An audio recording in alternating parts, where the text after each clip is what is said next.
I'm willing to take risks to make something happen. Like, you keep doing their hard work, and at some point it will pay off.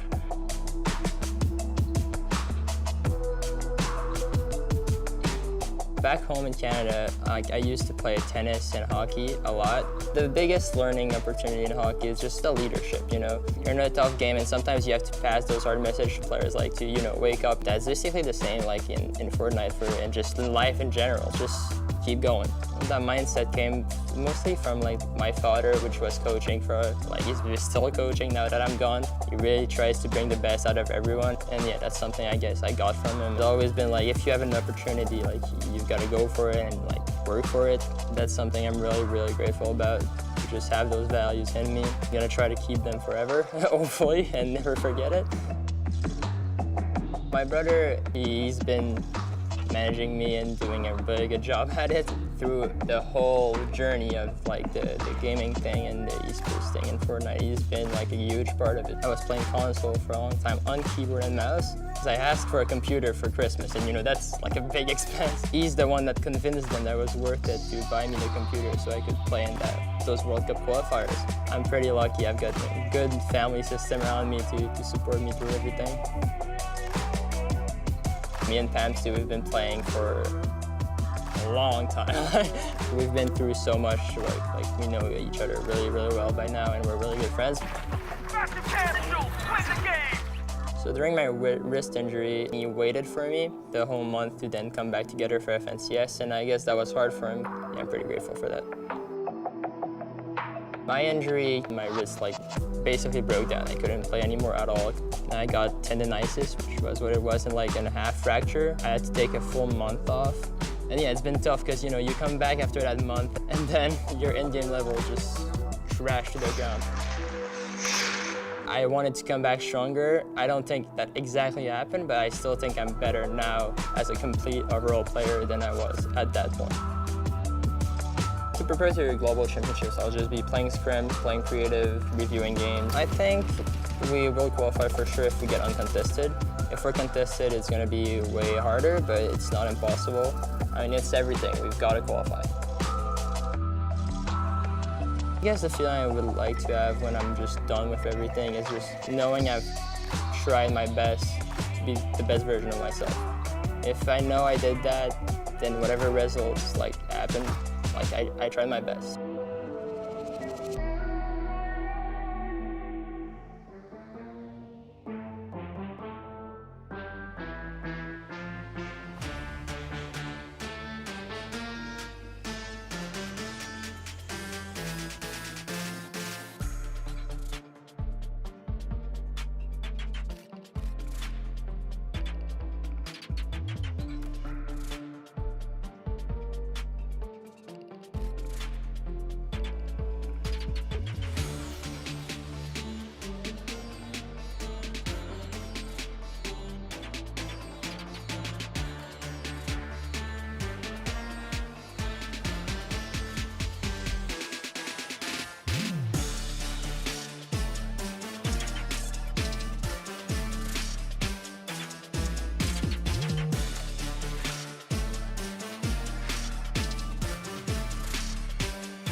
This is the Global Championship.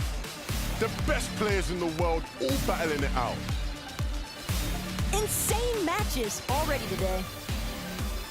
These are the moments that make these players championship material. One chance to make it happen, and they take it by force. It is going to be absolutely insane.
There's no better way to spend the next few hours because the NAFNCS is upon us. A lot of teams secured series points last week, but on the other hand, we see some new duos tonight who have to make it. Yamzo and Rise have had nothing but a phenomenal start to the season and gained a good bunch of series points last weekend already. With a solid performance tonight, we should look at the first team to guaranteed Major 3 Grand Finals. However, while Pamstu and Fatch missing out on Week 1 finals, they are now back to make amends and prove that they belong here. This veteran NA duo have the experience to compete in these lobbies. The only question is, how high will they climb on the leaderboard? A completely new duo formed this season, Peterbot and Larson. Starting from scratch with a total of 0 series points, these guys are on a mission, but it is not impossible. They need to have a solid performance, not just in this week's finals, but also in the upcoming week as well. Their journey to success starts tonight. No one should be counted out just yet, as there is plenty of opportunity to make it to the grand finals. But the grip is tightening, and tonight the teams have to make it count. Every placement counts, and no one wants to sit out. This is the NAFNCS.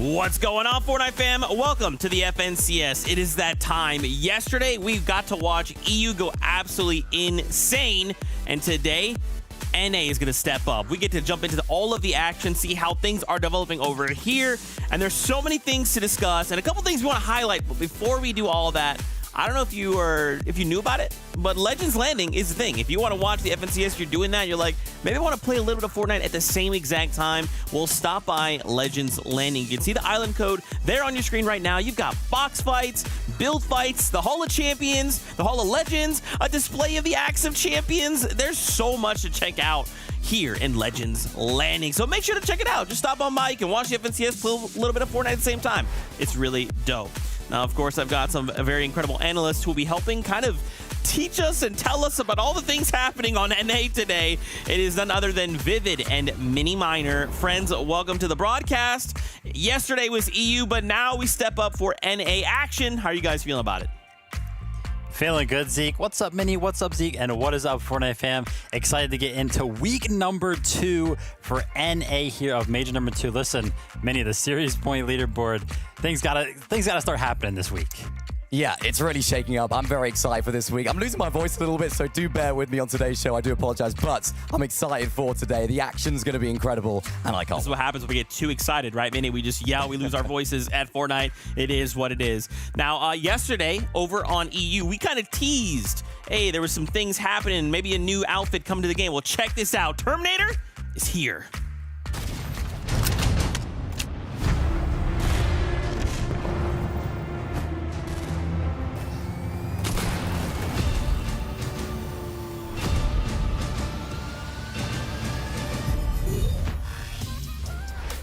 I mean, listen, I don't know about you guys. I love traversal emotes specifically, and that little truck with the tiny little peely driving, I have to stop by the shop and pick that one up.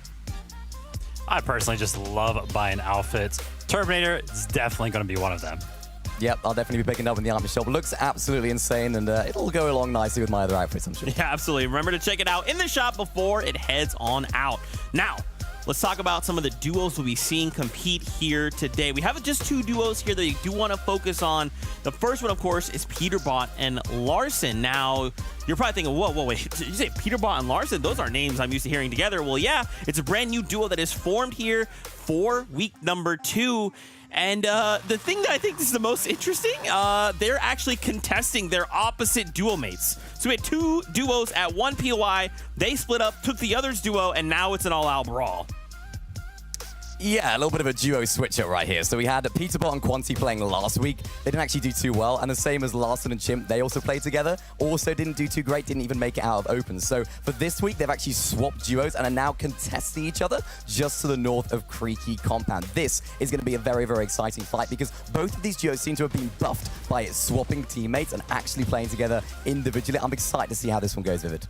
Yeah, and the fact that they are just brand new duos coming into week number 2 means that they essentially have 0 series points as it currently stands. So they're going to have a big week 2 in order to catch up to the rest of the competition. But like we've already mentioned, Minnie, they're contesting each other.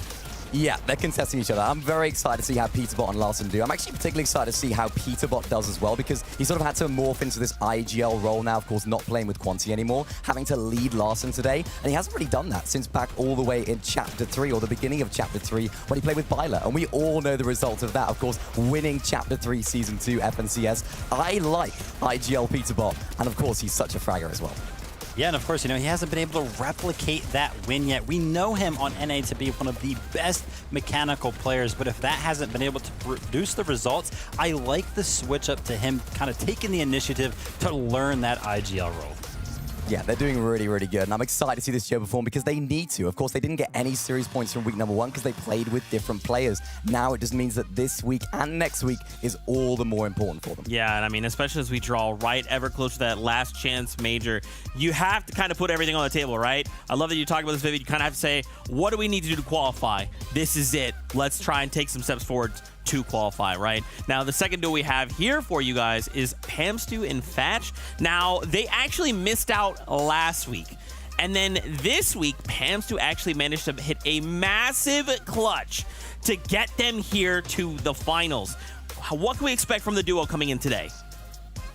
Well, I'm hoping that they don't need a solo clutch today because they just about snuck into the finals today, all down to Pamsto himself. Of course, we know how good Pamsto is. Of course, he won the All-Stars all the way back in Chapter 2, Season 7 on NA East. And he's one of the sort of players that's just been around for so long. And when these two are combined together, usually the results are pretty good. So far, this major, or this chapter, I should say, they haven't had the best performances, of course, just missing out on the Global Championships last year. And they want to try and make amends for that, of course. Even with Fatch having a few injury issues at the beginning of the year, it hasn't quite been the best for them, but they have potential here.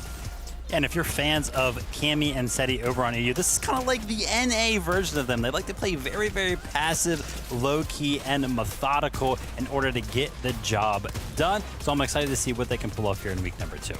But look at this, though. Pamsto solo clutching, needed 235 points-ish from this semi-final to qualify, and he went on an absolute tear. Look at this. Fatch went down, I think it was top 18 around that, so Pamsto had it all to do. Hitting so many shots to that breacher, taking walls, going aggressive, and making it all happen right at the last minute. This is top-tier Fortnite, and that's what you need in your duo partner. If your duo can clutch up like this, you have to be confident. And today, they're actually landing at the north side of Slappy Shores, so switching it up a little bit, I'm excited to see if they can perform. That was what I was going to ask, was going to be my next question. Where on the map can we look for them to contest? So is this going to be like a hotspot for the duo? If they're looking to swap up, what might be the reasons as to why they've made this change? It's got to be something involved with it, right? Like Minnie had mentioned, they didn't actually make it even into the semifinals of last week, so maybe the drop shot was a part of that. Yeah, it definitely was. They had a lot of issues off spawn last week, and of course going down early is never going to help your case. Right. And now they're of course uncontested at North Slappy Shores. We remember all the way back in Chapter 3, they actually claimed a little French-Canadian split at the top of the map. They like being uncontested, and they are today. Like to hear it. I love to hear it. Now, of course, as always, we do have an interview with probably a crowd favorite for some of you out there at home. It is none other than Kanata, who will be watching compete today. Kanata, what's going on, man? It's great to talk to you. What's up, man? How you doing? You know, man, I'm doing much better now that I get to hear your voice, see you compete. What are expectations coming into today, man? How are you and your duo feeling? I'm feeling good. Slept like 10 hours yesterday. I'm just ready. I'm ready to win. And we know you and Aegis, you guys are so good at getting the Storm Surge, so that takes up a lot of the mid game for you. Have you guys ever thought about going for the Rift Island, though, for some of those extra points? The island, I would say, like, there's a problem with the island because there's players that have control of Rift's middle map, and they can rift on it while the island is spawning in, where we don't have control of that, so we can't really go for it. But let's say it spawns to the right of racetrack, then I would definitely go for it. Now, of course, you guys are landing at the racetrack. Some teams have had a few issues with Storm Surge coming out of there, so what are your sort of strategies for Storm Surge today? Today will definitely be not basing up, because what I realized was from this spot is when I'm basing for Surge, to trade with Mega City, I don't really see a lot of Surge opportunities sitting there and wasting my time. So today we're gonna change something up, lurking on people, maybe getting early Surge and playing the games out perfectly. Do you guys have like a strategy that you find maybe does work best for you? Is it, you know, kind of going aggressive, or you know, are you guys just looking for maybe duos that are, you feel like are maybe a little on the weaker side and you're thinking, this is our time, we need the Surge, let's go get their resources? Like, what's your guys' plan of attack? Our plan is definitely going to be holding the pistol today. I think I'm literally like really good with the pistol, and that pistol does a lot of damage. It's literally a sniper in your hands, right? And that's a really good gun to use for Surge. So whenever our cache spawns, we'll be going for our cache, and there's gonna be people around, of course, and hopefully I hit a headshot doing like 190 to somebody and getting cap Surge. Yeah, man, I like it. Let's see some aggressive play out today, but thank you so much, Kanata. We can't wait to see how you perform today. Thank you. Kanata, a fantastic member of our community, and of course, an incredible player. I'm hoping to see some big mammoth headshots flying out. But man, we're kind of getting closer here to when games begin, so we do want to kind of talk about a couple things before we get ready to jump into match. The next thing we want to talk about is actually Iamzo and Rise. These guys are taking over Castle Split, and they have just been so extremely successful. So we wanted to kind of talk about, like, why are they so successful? Vivid? Help us out. Yeah. I mean, their week number 1 performance was so dominant, and I wanted to kind of hone in on kind of like why that was. And at the start in the early game, right, they are so efficient at this drop spot. They're going to be mainly looking to take over this castle on the east side and the gas station on the west side here. But what is so good about this split drop is that this season there has been a vault added right underneath of the castle. So if you're lucky enough and that ball spawns, you get access to a loot, and that is so good. And I talked about the efficiency of this duo. They don't just hang around this castle. No, they actually split up and go get some early Storm Surge tags. Yeah, and these Storm Surge tags can be absolutely vital for this duo when it comes to the later stages of the game. You can see them holding that MK assault rifle just to get those tags. And in this particular game, you can see they do, of course, get the spawn of that keycard, those NPCs that spawn nearby. And of course, Vivid, that keycard gets you access to the vault, which has so much loot inside. Yeah, those slurp juices are so good, but what a lot of people haven't been taking is that mythic Flapjack rifle. And that's because Storm Surge is just dominated by the MK and the sights that you get on it. But if we take a look here, Iamzo and Rise actually opted to take both of those rifles. And, you know, that's strange, right? Because this season, there being no mobility or anything like that, most duos want 3 heals so that way they can take some risky rotates without having to build. But the reason this works so well for them is because their mid-game objective is, of course, to go for those caches, and they get so many extra heals from the slurp juices that they get out of them that later on in the game, after they have Storm Surge and everything done, they can drop the MK and take that mythic Flapjack rifle into the end game. And it's all about that surge that they did earlier on. We saw them split, looking for each other's tags, making sure that they were above at the beginning. And that just gives them the freedom, the flexibility to drop that MKSR rifle because they're like, you know what, we're chilling. We're happy. We're enjoying ourselves right now on surge. So, of course, they can take those flapjacks into endgame. And those things are devastating. If you want a weapon in endgame, it's the flapjack because you can just continually spray and spray and spray and expect to see a lot of that today. That's actually such a cool breakdown, right? Because when you think about it, you look at a lot of the loadouts, even of past seasons, the thing that these guys do so well is that flexibility, right? You look at across the board, everyone's taking 3 heals and 2 weapons, and they kind of have to like pigeon or box themselves into this strategy. They're just like, we'll just take 3, we'll figure it out, it's fine, and it seems to work out for them. Guys, as we get ready for today, what are your expectations coming into week number 2 here in NA? Do you think some duos are going to struggle? Do you think some will rise, especially with the Mammoth pistol in? What do you guys think? Well, let's talk about a Yams on Rise, right? I gave you some insight in the week number 1. Here's some insight in the week number 2. Their Storm Surge isn't going to be coming from those tags that they were getting. No, they're going to be contested. So if they make it off spawn, then that's where they'll be getting their Surge from this week. And you mentioned it, Zeke. The Mammoth pistol. I mean, oh my goodness. Let's just quickly mention that. That thing is an absolute beast. So much damage, of course, with that heavy headshots augment as well. You can do up to 198 with the gold version. It's incredible. So insane. You guys have me way too hyped. And there's also 2 people who are also just as hyped as I am. It is your casters. So we're going to send it their way. Give a big welcome to Jacob PR and Levin2K. Hyped is an understatement, let me tell you that. This is week 2 of the NA Central Finals, and I am ready for it. You guys talked about the superstars, Levin, but the team I kind of want to mention is our console player that qualified here at Sync and Minx. They deserve it, but they're taking on the top dogs, Yams on Rise. Okay, interesting, direction from you here. I think someone's clearly trying to get all the console players on his side, right? Trying to add to his own personal fan base. Look, I do hope that he can do well off spawn, but I'll be real. Yams and Rise and my boys, they're the ones I want to see come out on top, and they've been so impressive so far this season. They are quite literally the team to beat. But the problem is, Jacob, people looking at them going, hold on a minute, why haven't they already made it to the Global Championship? This is an example of why they've been surprise contested so many times this year in the majors we've had, and it hasn't always worked out in the way they've wanted to. They've been so close, yet so far it feels like. And this will be a big test for them today, and a test that starts now in game 1. Let's get right into it.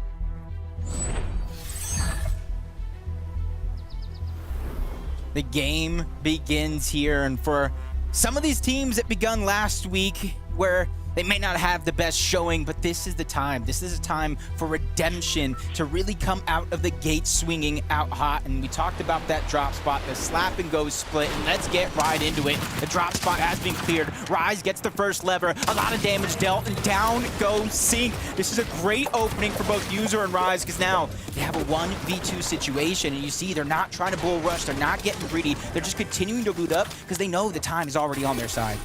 Yeah, they've got a birth of experience fighting off spawn at this spot, and so you can be much assured that when given the opportunity to play it slower like this, they're going to keep their cool. They know how to handle it. It is also just going to be about watching out. If game after game, will they be able to get the better drops and get the better weapon spawns? It seems like that's the case here in game 1, but there are still many more chances to do so. But a nice start here for Rise and User. That was actually a phenomenal start. Business as usual. It's like they didn't even have a hiccup in their game plan to take it. And you can see over here, we talked about another off-spawn battle, and judging by Chimp's first elimination, it's already going their way as well. So an early start for some of these teams, and it's early start that is so necessary in order to make the FNCS Grand Finals for Major 3, because we talk about it so much, but we want to make sure you know how important it is. Without Surge Week, it's those top 50 teams, and that's why you're seeing these off-spawn battles from one side of the map all the way to the other, over towards Lonely Labs. We have 20 in Pledge versus Blake and Macwood. Yeah, and these fights at Lonely Labs certainly are fitting off the name a lot of the time, right? They can be very lonely. You just sort of have the 2 teams here fighting with not many other players nearby to get involved.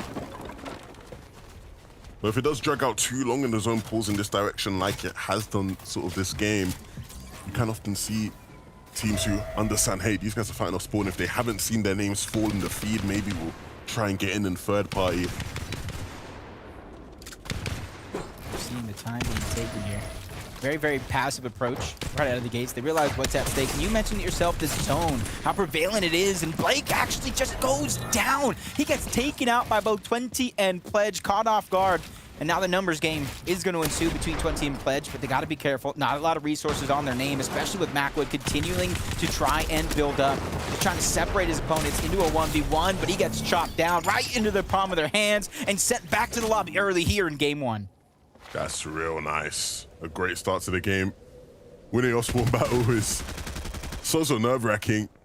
A lot of times players feel like, hey, look, we just got to hope we got better drops and go about our day. What more can we do? Forik and Bolts. They're not having the good side of your spawn so far. Forik doing his best to turn the tide, though, as Bolts watches on.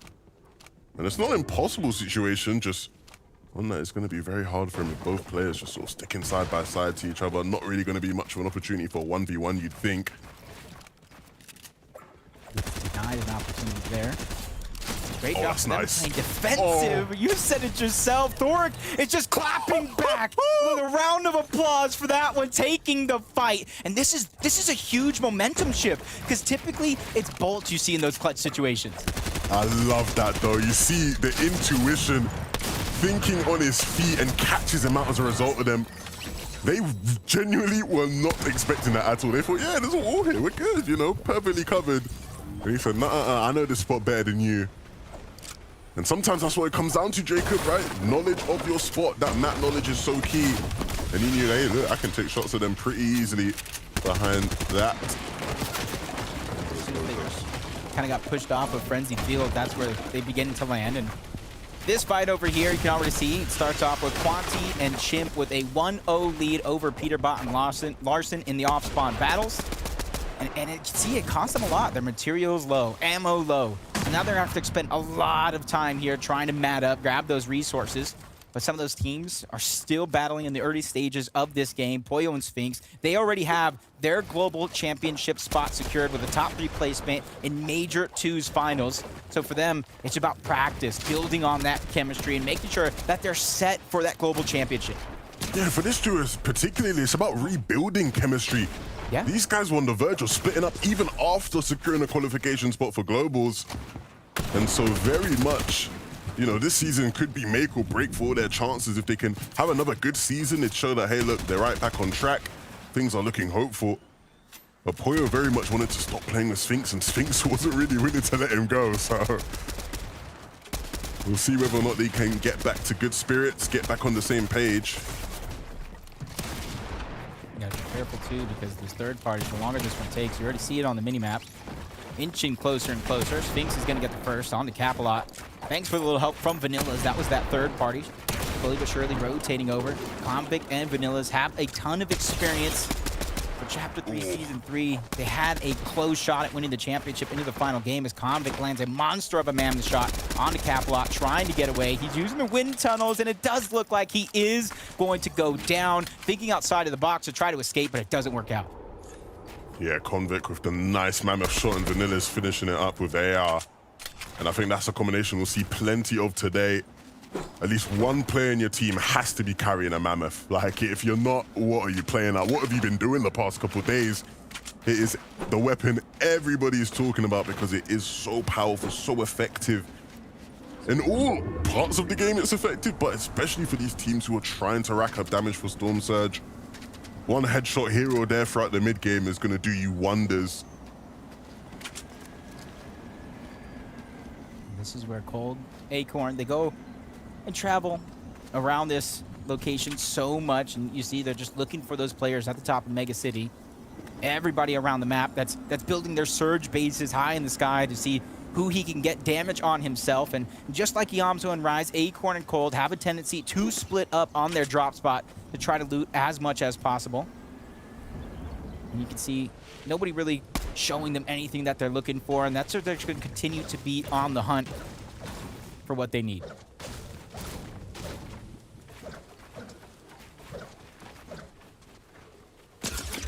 Booga and Frets here on the south side of the map where you can expect to see them.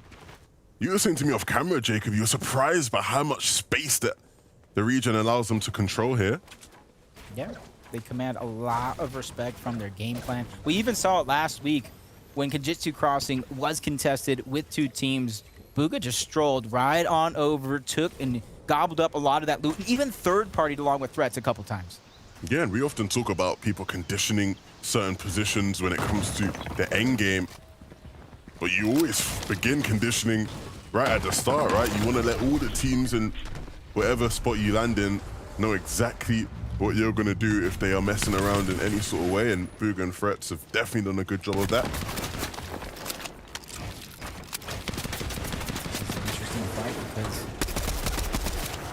Emily and Death are separated across the map. Pump and Degen are close by.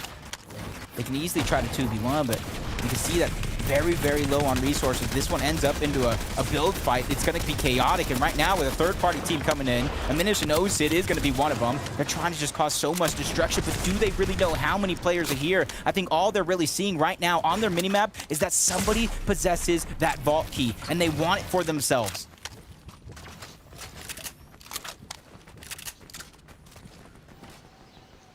I'm trying to think. It's got to be Emily and Death on this side of the map that have it. Aminish and Osid probably see it. They're rotating along with them. It's actually Aminish and Osid. So many teams are floating over here towards that Shattered Slabs vault because they see it has not been opened yet. We talk so much about the loot, but it's the mid-map objectives as well. 3 points for capturing and opening up that vault. It doesn't look like anybody's going to contest them for now. Yeah, not just the 3 points, right? The loot you get from it isn't too shabby either.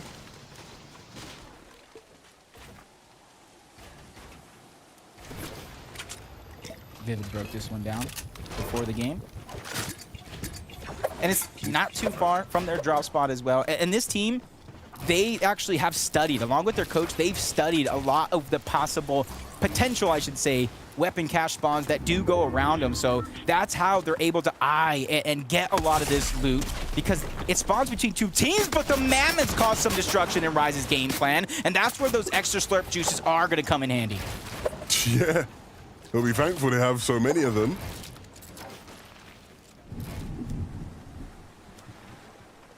Probably Kanata and Angels on the other side. But with so much going on very, very early in the map, we talked about a Yamzo Rise. We're going to throw it over to Taco to break down their game thus far.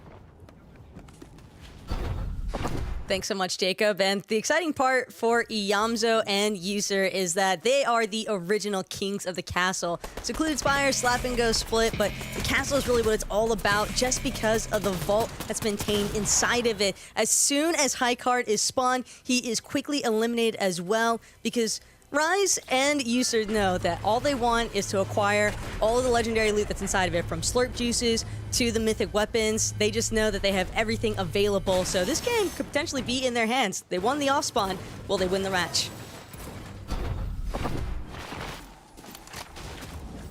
Yeah, we're going to have a lot of people screenshotting their loot every game, because I think a lot of people are going to be thinking, hold on a minute, we cannot be allowing 2 of the best players to have such amazing loot every single game. The vaults, the caches, all go into them.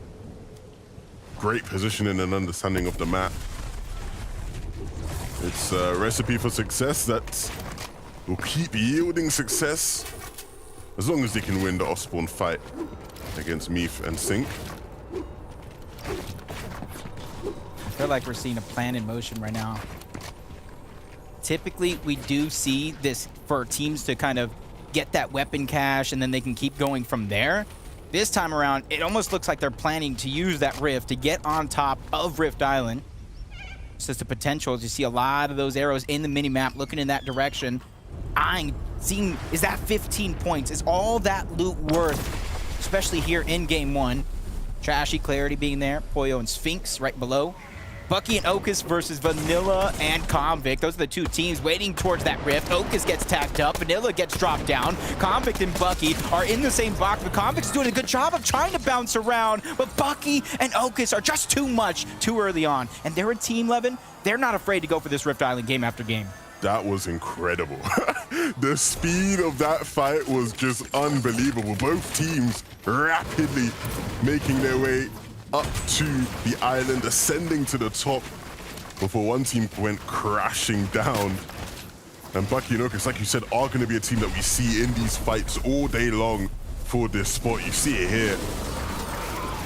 Look at a better view from Okus's POV, but landed right with a player in his face. Vanilla's unfortunate there. And they claimed the island with ease, you could say.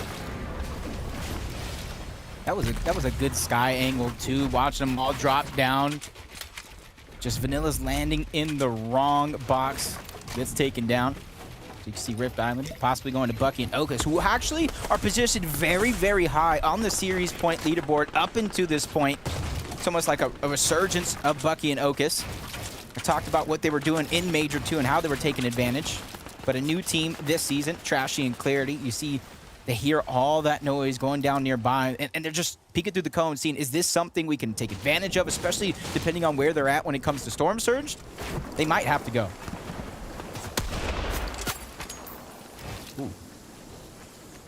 I'm going to keep my eye on everybody with a Mammoth pistol in inventory, because Pledge missed right there, but there'll be a couple times today where we see people make those kind of shots, and boy, oh boy, does it hurt hard, especially if you connect to the head. And if you got the right augments, right, Jacob? Yep. Heavy headshots. If you have a gold mammoth with heavy headshots, you can deal something about like 190 or so damage. Goodness gracious. And typically we do see teams late in the game on rotation, they don't heal up to 100 shields. They try to save and maximize their effectiveness of it. And that's something in this meta with the Mammoth pistol could get you taken down. But you see Kanata and Ager scored the most points across all regions in round 2. I was watching it myself. Kanata just putting on a show. He's one of the players you got to watch out for with that Mammoth on NA. Yeah, you're right, though, when you talk about players not being able to greed HP, right? You see that happen. I'm personally not a fan of greed in HP anyway. I think you should always try and be as high up as you can be. But for the players who do like to be a bit more risky and save some heals sometimes, you're definitely not going to want to do that this season. I promise you that. It's almost like when you're tarping, you try to save some builds.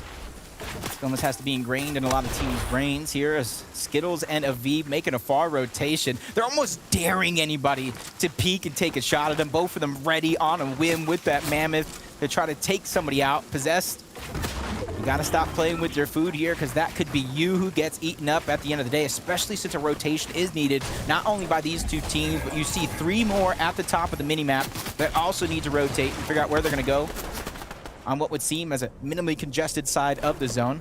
Bolton Thoric as well. One of the last FNCS West champions trying to rise to the top here on our combined region.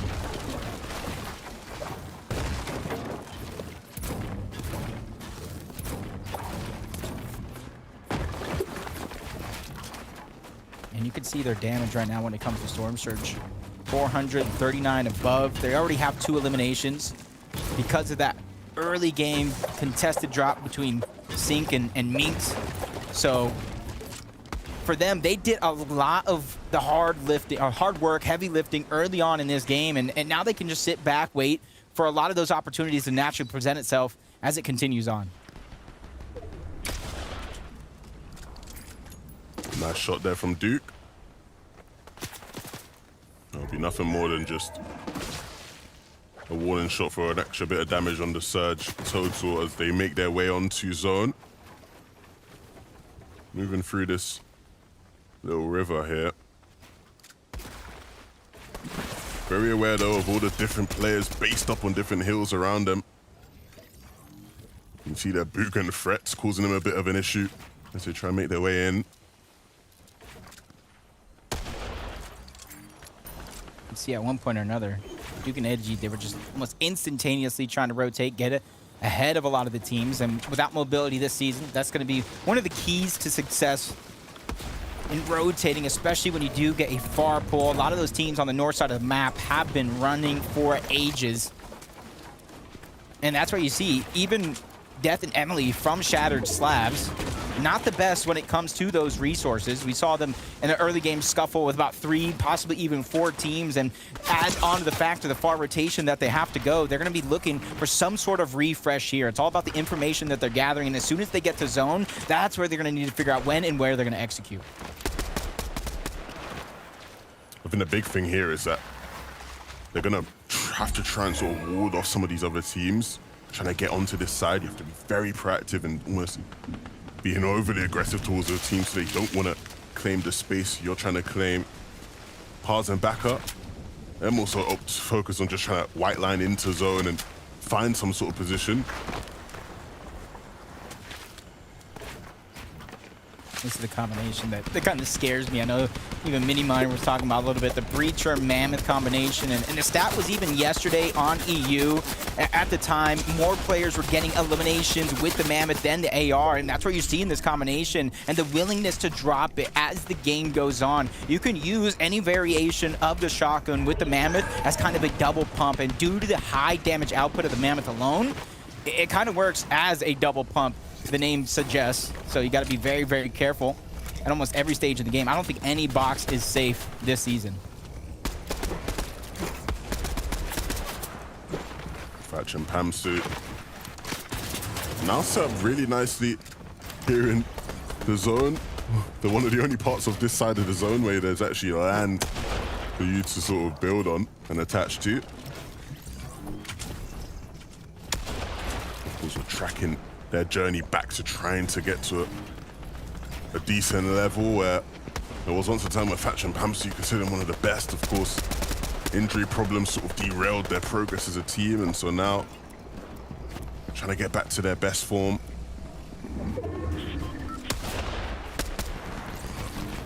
This is going to be a hard kind of rotate for a lot of the teams due to most of the circle being in water, especially the congested side. So it's going to become even more congested at the spots that teams can actually land and get any position at. As Cold gets double tagged up with the Mammoth, taken down. Cold in the blink of an eye has to try to disengage. He goes around somewhere else, but runs into another player. Luckily for him, they don't look back and take the time to try to take down Acorn, who makes the risky zipline play across. So far, everything is working out for him, other than the fact that he lost the heavy hitter in Cold. Yeah, and look, I don't want to be too cynical, but this is one of the problems that you're going to have if you aren't more proactive with your rotates. Rotating in on such a congested side of zone, late rotating in as well. This season, you're just going to get annihilated by somebody with a Mammoth running off somewhere. So Cold and Acorn may feel unlucky to have been caught out in that way. They'll be thinking, oh my goodness, the Mammoths are really doing us in, but the problem starts before that. And now it's going to leave Acorn up as a solo for the remainder of this game, and we've seen him make some crazy solo clutches this season, so isn't out of the realms of possibility, especially with that zone pull as well, pulling up to the north side. That zone pull kind of scares me on that north side. They try to take a 50-50 at which plot of land they're going to try to base up on him, and a good portion of the lobby chose wrong, and now they're going to have to do a little bit of swimming, figure out how they're going to get across that island to the other side of that hill. Booga and Threats thinking the same thing, but for them, you know them, you can see it here. There is nobody on this side of the map, but the thing that makes it hard is everybody's already based up on the island, ready to go towards the zone, so timing here has to be perfect for Booga and Threats. Let's see how they do it. Rise and User are sitting in a nice spot. They're not going to have the same worries as Booga and Threats, and we're going to just begin to move in as well to the part of the zone that is expanding. Again, we're talking about teams being proactive. A lot of people right now focus on taking shots, dealing damage for Surge. These guys are focused on where in the zone they actually are positioned. Edgy and Duke not looking in the strongest of positions, and interesting. Booga and Threats having to come in a bit later, using those zip lines, but not actually really being punished for it other than a bit of HP being lost. And so now they can start to build up for height without really anybody being there to contest or stop them. Wow, just a great rotation, preemptively popping the slurp. Knew they were going to stagger, but the zone pulls all the way back. That could be a blessing for some, as now you get to recycle some of those builds. Kanata and Agers all the way down low towards the low ground. Builds aren't going to be too much of a worry for them. It's about extending themselves upward, getting off of this ultimate low ground, and figuring out how they're going to be one of the first teams to rotate, because they also have that front side of the zone as it begins to pull Acorn and Cold. The duo of them both, but it's just Acorn this time around, trying to move around as a solo, and he gets tagged up yet again with that Mammoth. All his shields gone just like that, having to take an extra second, but with the zip line ripping through those builds. really thinking outside of the box to try to make this rotation possible. Yeah, Acorn is struggling now. Pressure on this layer, pressure from below as well. Needs to have a moment to breathe. And I'm surprised that team there hasn't seen him through the metal. We'll see how far he can get in this game without being seen in that way. Dugan Edgy still moving through on the backside of this zone, sort of patiently waiting to see if anybody can sort of surprise themselves, and that's exactly what will happen. Edgy with a nice find onto Revise. Yep, even Duke is doing a good job of staying alive. For a second, he even seemed like he got his HP up, but they just get melted in the backside of the zone. You see in the feed, Reet getting busy as well, taking down Bucky. Rise and User, they're trying to battle Bugha and Threats for that high ground. They get chopped and taken down. A huge shot by Rise. He's doing a good job of continuing the pressure. High ground is now theirs. This is an absolute masterclass. I feel like I'm watching Queasy and Venno from last season. Second moving, they look up and they take it perfectly. Bugha and Threats wiped out from height. Canada and they just making an attempt now. But if they're able to do this, I would be well surprised. User and Rise are just so hard to beat up there. All those mats the Kanata and Aegis had moments ago, they just vanished like a magic trick, and Threats is going to need one of those up his sleeve if he's trying to survive, but the magic runs out. He goes down. Back to Kanata and Aegis, who found an elimination onto Aviv. Late into this game, we're moving into our top 7. Points are so vital. Even Rise is picking up another elimination. Reet goes down. Kanata and Aegis doing everything they can to stay ahead of any problem that they might face, and the biggest problem is that high ground. Yeah, this is going to be such an interesting game. These players all the way down on low ground have had to traverse so far, so wide. And so with all of them now looking to start to collide, as height seems to be not an option for a lot of these guys. We're going to see some fighting going down. Kanada and Aegis looking now to switch their focus onto claiming low ground. Rise able to dip into the zone and get some extra loot. The extra mats will allow them to keep their position up here. Even gets that breacher. Now they have like a double breacher combination. No builds are safe. Down low, Ager's making a play. He's able to take down Possess, but it comes at a sacrifice. Kanata gets dropped. 1v2 with all the pressure on his shoulders, going up against Rise and User, and I talked about the double breacher. The pressure is now going to begin. Agers almost has nowhere to go. He gets forced to the backside of the zone, and User gets the final elimination, and they take game number 1, starting their streak off hot. It is absolutely unfair how good these guys are. Playing a completely different game to what we have seen anybody else in NA playing. The tactics, the strategy, all on point. They have some of the best loot in the game, but they put it to good use. This hype take was absolutely beautiful. I said it in the moment. It reminds me of Queasy and Venno's dominance from last game. And at this rate, I wouldn't be surprised if this team was able to have a performance just like that in the grand finals. The way they have played is unbelievable, Jacob. It almost feels like it doesn't matter if you screenshot their loot. It doesn't even matter if you leak the blueprint, because you cannot stop this team. Vivid told you everything you needed to know and how they're going to do it. And there wasn't one team that was even close to stopping them. 11 eliminations. An incredible start for User and Rise. And this could be it, Levin. This could be their season where they punch their ticket to the Global Championship. It has to be, right? It's so beautiful to see them pulling up clutch when it matters, right? This is their last big opportunity to do so, and it seems like they're really taking it seriously. A brilliant start to the day. Let's send it back to Zeke and the analysts to break it all down. Massive game here. When we think back to previous seasons, these guys were a single placement away from qualifying for global championships. They took that to heart. They said, you know what? We need to ante up. We need to double down. We need to take the fight to the lobby. These guys went crazy, Vivid. Even stealing away high ground. Just saying, you know what? Let's just take, that's just ours now. Bugha, Threats, step aside. Wow. 11 elims as well, Vivid. What can't they do? I mean, that's the moment, though, when they actually decide to take high ground, when they actually get it. The way that they went about it was so smart. And like Levin mentioned, this was Queasy Venno style. I mean, going ahead of the moving zone and then looking back, it was done so perfectly to the point where, you know, User was on the backside spraying Bugha and Threats out. They couldn't build up. And whilst they're getting shot out, I mean, Raj just hits a crazy shot to secure the high ground for the rest of the game. Well done. Well done. I mean, this is absolutely incredible. This is what we like to see from Rise and User, because we've seen their development throughout the chapter. Of course, last season, of course, last major, we talked about how good they are on that low ground. We haven't seen too much from high ground from them up until this season. I think BloodX, their coach, has a big part to play in that because, of course, he also coaches Queasy and Veno, and they're just masters at the high ground. We've seen it for all of this season in all of the Cash Cups and, of course, in the FNCS weeks. They are willing to take high ground, and these are the results. They're just winning. Incredible. I mean, listen, we talked about how they were going to pick up that mythic Flapjack and kind of carry it into the mid game and then drop their MK later on, so that way they could still have a lot of pressure when it comes into the end game. And that right there, that decision, that game plan is why they were able to take height. That mythic Flapjack, the high ground team stood no chance. Yeah, and this is why we had to talk about them, right? At the beginning of the show, because these guys are doing just so well. They appear so dominant, especially in situations like this where it's like, are they doing well? They're like, no, we are. Just watch. And then the whole game is just on its head. Insane. Now, we do want to take a look at our standings. Now, this is just game one. We have 5 more to go, but let's see how things are going. Obviously, User, Rise, they're at the top, right? 11 eliminations and the Victory Royale. And a little note there, don't forget those objective points. They, of course, did claim that vault. Right behind them, though, Agers and Canada looking to keep up, Vivid. They want to play.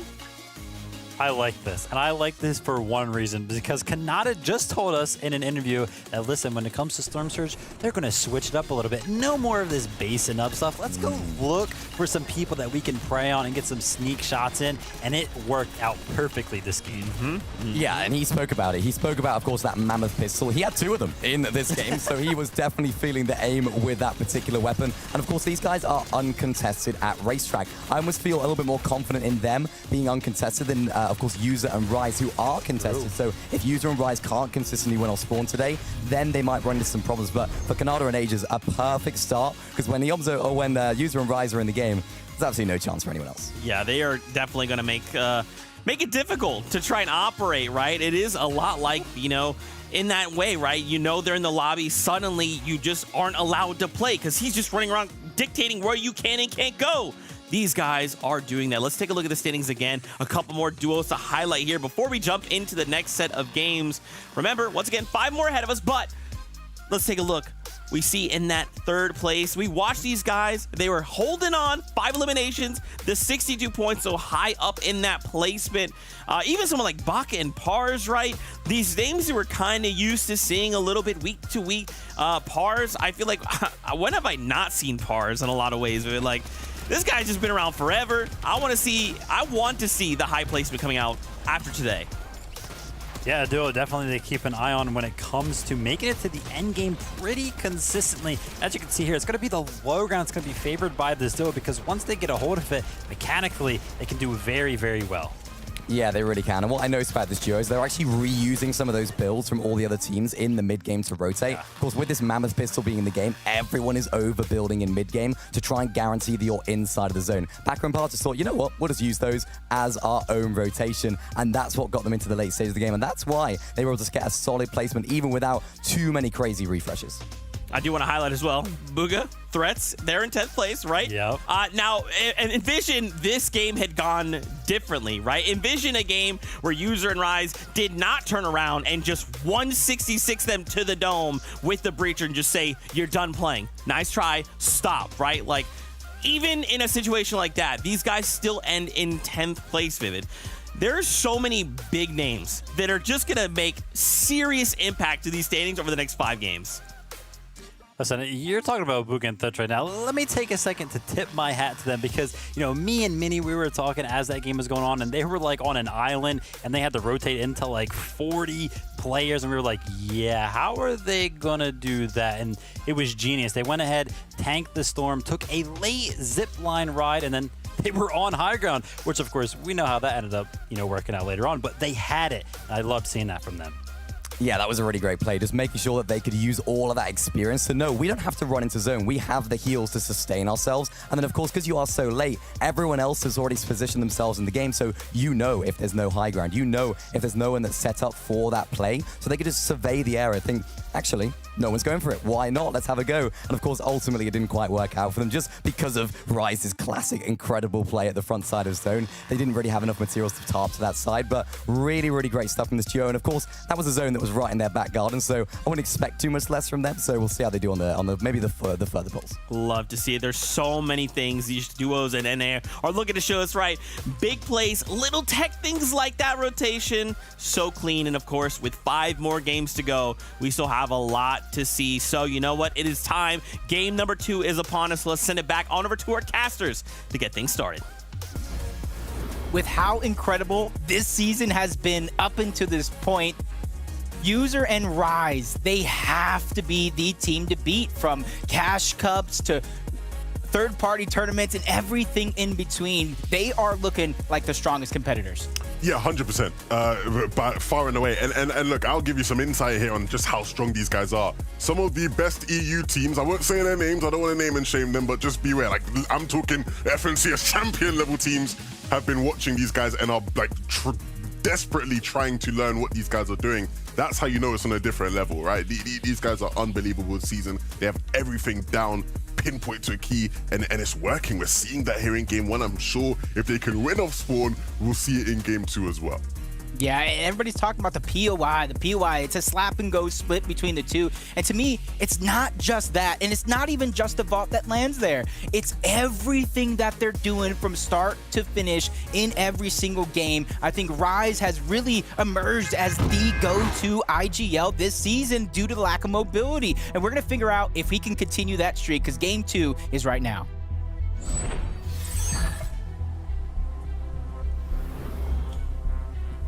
Game number 2 begins, and we have seen plenty of top-level NA Fortnite already this weekend.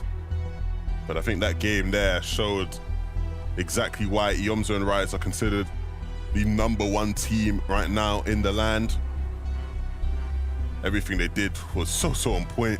But unfortunately for them, they might not even get a chance to do that again if they can't win this fight off spawn. User lands first. Ryze lagging behind a bit, but User already picking up sync. And he might look to pick up Meath as well. Oh, goodness gracious. Making it look easy. User 1386EA99F7. Picking up both of limbs. That's a username I'm gonna remember for all of my days. Ryze, he stutter stepped. He disengaged altogether. And User just dominate. I told you, it's not just the drop spot. It's them as players. They're like cybernetic organisms.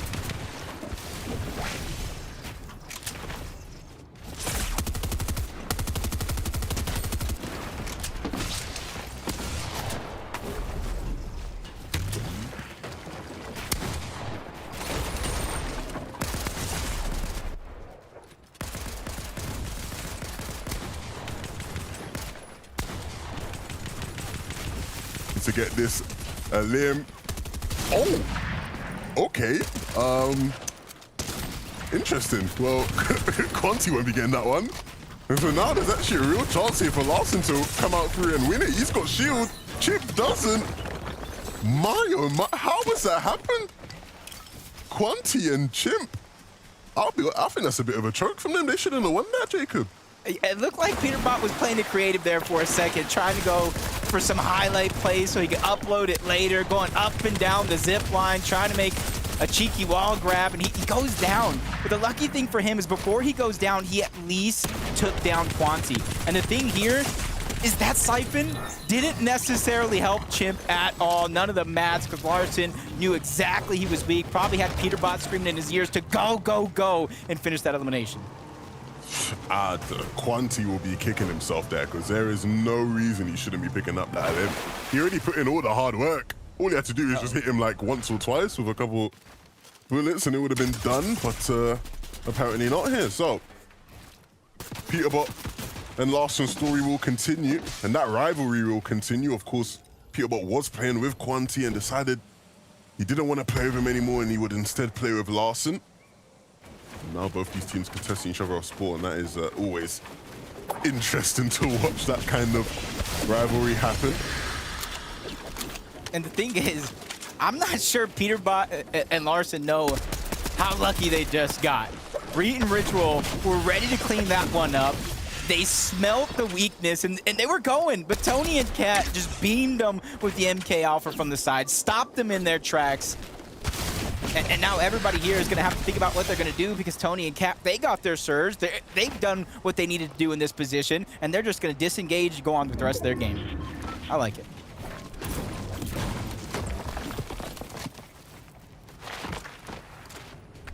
Ooh, we saw this one last game, and ended up a little bit quicker than this one is going on right now. A little bit of a slower approach between the two teams with 20 and Pledge. It looks like Pledge taking a good amount of HP damage. So they're just going to take their time, be a little patient. I wouldn't be surprised if both teams even disengaged out of this one, trying to give themselves a better chance on the day. It's just Ibuga and Threats. Nothing different going out between them, and already it looks like somebody's just hiding towards Kenjutsu. That's Pal and OMG Me Too towards the bottom.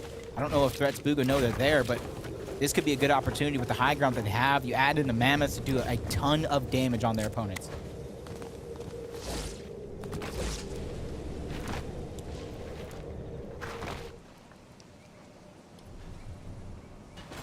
Miro and Cooper, a team we will be seeing at the Global Championships.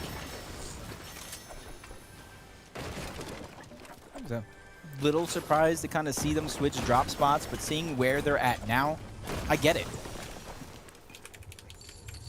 They got access to the vault. They got access to rifts on this side of the map. They have everything that they need and more.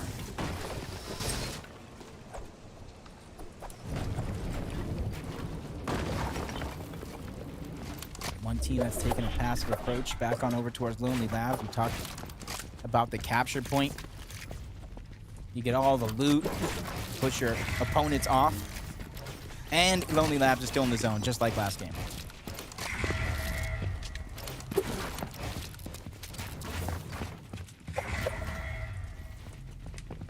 Just dipping their toe in to test the waters. Is it too cold? Is it warm? Nobody really ready to make that plunge into the deep end just yet, but the longer they take, you see that Lonely player toward the north side of Lonely. Potential for surge there.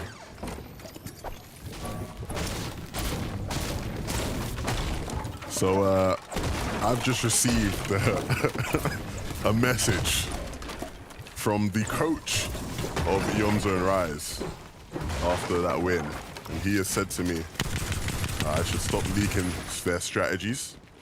And so now when it comes to Yomzo and Rise, I'm going to keep my mouth shut. I'm not going to say anything other than how amazing they are. But that's the thing, though. I feel like at this stage in the game, everybody's got to know their strategy. It's all about planning to try to stop it. So I would give that coach a round of applause. He's taught them well. He's taught them well. Oh, Miro and Cooper versus Baka and Pars. Two heavyweight of teams here going at it. Cooper is going to get dropped down low, but he at least takes down Baka and the Siphon. But a flank from Miro is going to take down Pars as well. It's over just as quick as it began. That was a really nice shot to close that one up by Miro. And of course, that 5x in his name, just reminding all of us who he is, that we shouldn't ever really be counting him out. Always capable of turning it on when necessary. Blake and Macquid back here over at the Lonely Labs. We get to see part 2 of this battle between these teams. And this time around, it's lasted a bit longer, it seems, Jacob. We're deep into the game now, and then these guys are still going at it here. Yeah, and Blake and Macwood, they have the advantage here. That third party did come in, and they took down 20's teammate, Pledge. So he kind of has to stay over on this side of the map. Luckily for him, Zone is here, so he does have a lot of time. But you see the strategy coming out from Rise and User. Yet again, you see the 3-weapon loadout, the Flapjack, the MK Alpha, and the Sharp Tooth combined with 2 heals. They know somebody's here. BQ-Defied towards the top, Digital towards the bottom. I feel like they won the first game of round 2 yesterday or the day before.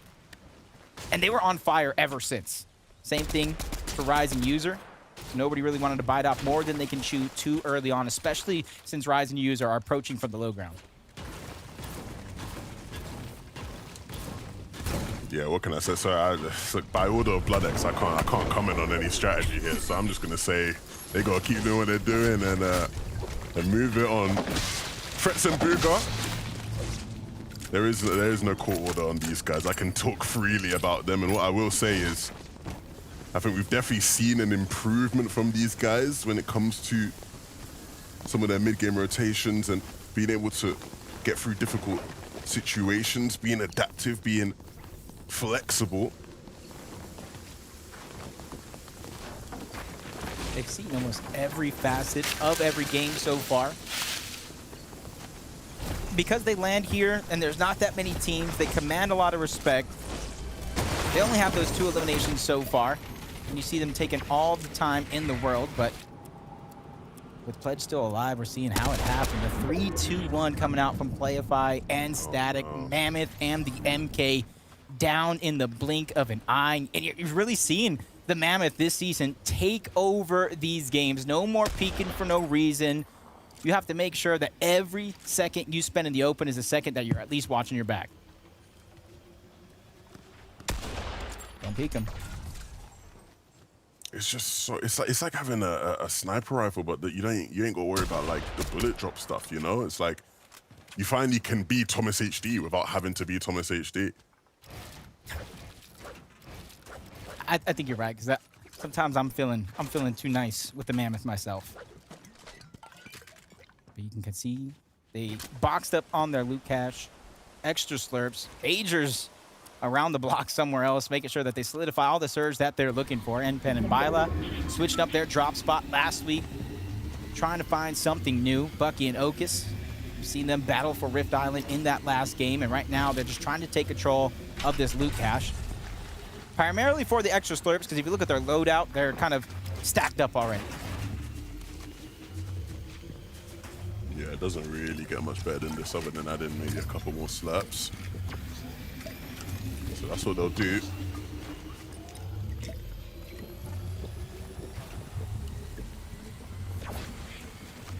Eight of the top 10 teams from week 1 are competing today. With them all competing today, an opportunity for them to really secure their spot in the grand finals of this season, right? If you're able to get 2 top 10 performances in back-to-back weeks, it's probably going to be enough series points for you to secure a spot, and so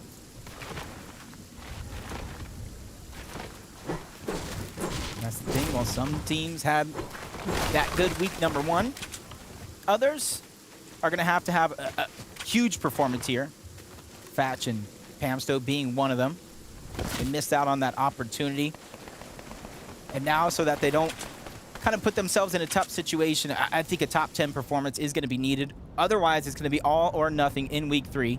And right now, you're seeing it kind of break down. They spot Blake and Macwood in the distance. The Mammoth pistol out yet again. And Blake gets caught sleeping and gets put down for a nap. oh man. It's just so brutal, Jake. What can I say at this point? You saw them lining it up, and from that moment onwards, there was nothing Blake could do. Caught out, lurking in the shadows, Pamsu and Fatch, perched up on that hill, just watching their prey prance about with not a care in the world before sending them right back to the lobby. And now they have the least congested side on the southern portion of the map. And as a lot of teams are looking to get Storm Surger, throw it over to Taco to see how these teams are getting their surge. Well, if it's anything like what we just witnessed, Jacob, Kanata certainly keeping his eyes still set on the Mammoth pistol, even taking full advantage of the vending machine available at Racetrack. We know that they're uncontested at this drop spot, so Kanata obviously trying to acquire as much heavy ammo as possible off that vending machine just to ensure that he's set for this Mammoth pistol, even utilizing a hollow chest in order to upgrade to an epic Mammoth pistol, and we see him getting some really nice tags onto Bucky. If there's anything, he's confident with his shot on this Mammoth pistol. Really seeing the Mammoth pistol shape up this lobby, and it makes it to where awareness is so much more important than it has ever been. Obviously, you want to be aware of your surroundings, aware of teams, aware of players next to you on rotation. Now you need to be aware of players almost 100 meters away. which is quite difficult for a lot of these teams. I think the problem is, though, Jacob, right, is that players have already had to be aware, right? You know, from the beginning of time in competitive Fortnite, you have to be aware. That is just the nature of Fortnite. The problem is in most cases, if you do get caught out for not being aware, you can recover to some extent, right? You might take a couple tags and you're like, okay, cool, I wasn't aware, cool. Now I wake up, now I know what I'm doing, I heal up. Now, if you get caught out not being aware, it's just, you're just gone, you're knocked, you're finished, it's over for you. Yeah. I think the combination of the Mammoth and augments, and then if you have your teammate there with first Assault and an MK, that literally is one shot from both of them. And you see Bucky and Okus fighting over that Rift Island once more. It's going to be a big opportunity. And another game where they're up here and they're winning the fight on Rift Island. We know this is what they want to do game after game. And you see here in this replay, hitting massive shots to be able to do that. That peek there from Bucky is absolutely nasty. And they rightfully will claim that Rift Island. And they took down one of the most aggressive teams in round 2 in Ritual. That's a team, you get them out of the lobby early and makes your late and end game that much easier going around the map. Duke and Edgy, they already have one elimination so far. Landing over towards Rumble Ruins this time around. Much different drop spot than the Steamy Springs when they won their FNCS championship, but it just goes to show when the changes come around the map, the new meta, different weapons added into the loot pool, you're going to have to change up your game, and for some that means changing up the drop spot altogether. You asked me this yesterday. Where do you land, Jacob? What's your drop spot? Typically, I have a rule that I don't pick the drop spot because I have a lot of bad luck that likes to follow me around, but... Bad luck or you're just bad? In this season, I would have to say maybe Shady Stilts. I like the new jungle biome. You can have some fun, save a lot of heals. Okay.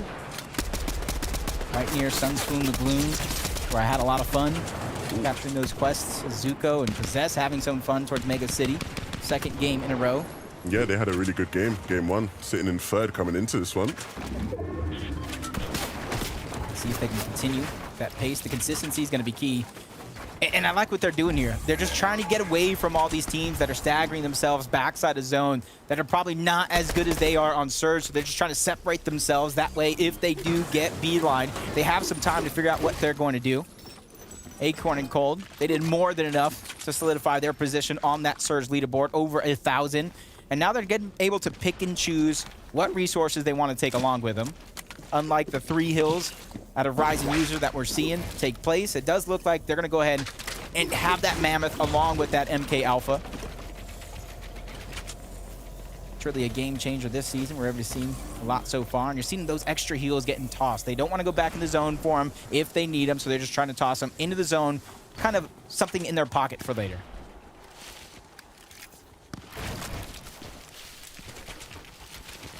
Hamsu and Thatch.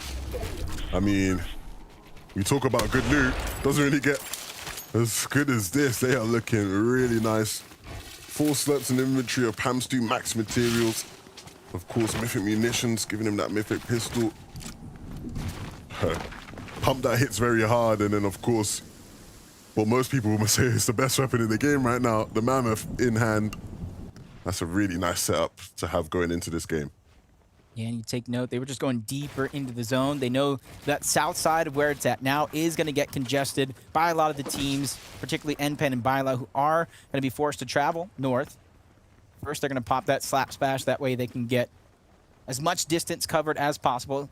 This season, due to the lack of mobility and the addition of the Mammoth pistol, you really don't want to get caught behind a lot of these other teams, because that's where you're going to get stuck. You're going to be forced to box up, and then you're just kind of stuck. And that's why you're seeing a lot of these early rotations from our top teams.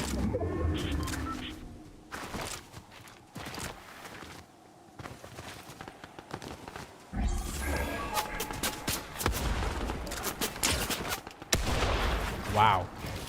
Narrowly missing that shot. Oh, I can already tell right now. Threats has the augments. He has the swift reload with his pistol, so that Mammoth is going to be able to get used quicker and quicker every single time. And that's the thing this season. I talked about it yesterday, talked about it again today. You could actually combine a lot of your augments to kind of up your game. You know, you combine soaring sprints with glider redeploy, and that allows you to kind of redeploy while you're sprinting. We talked about the heavy headshots with the Mammoth. I think this season allows for a lot of flexibility in your game plan. Yeah, for sure. Byler caught, trying to run his way on in. Gonna be expending a lot of wood to just try to stay alive. What do we have here? Peterbot. He's down, and so that leaves Larson trying to pick up the pieces. Ooh, gets caught out behind his peak there, and now trying to regroup with his teammate, try to keep him alive in this game. I don't know if they'll let him get a res off, though. I don't think they will. Yep. No chance. Does it look like lightning can strike twice in this game? Larson was able to pull it off once in the early game off-spawn battle, but not the second time. But Osid and Aminished do a good job of taking advantage in a 1v2 situation, getting all the loot that they can, and pushing themselves above the Storm Surge threshold. As you look around the lobby, some teams might not be faring so well, which is forcing them into unfavorable fights they might not necessarily want to take, but that's just the name of the game if you don't have your plan set in stone.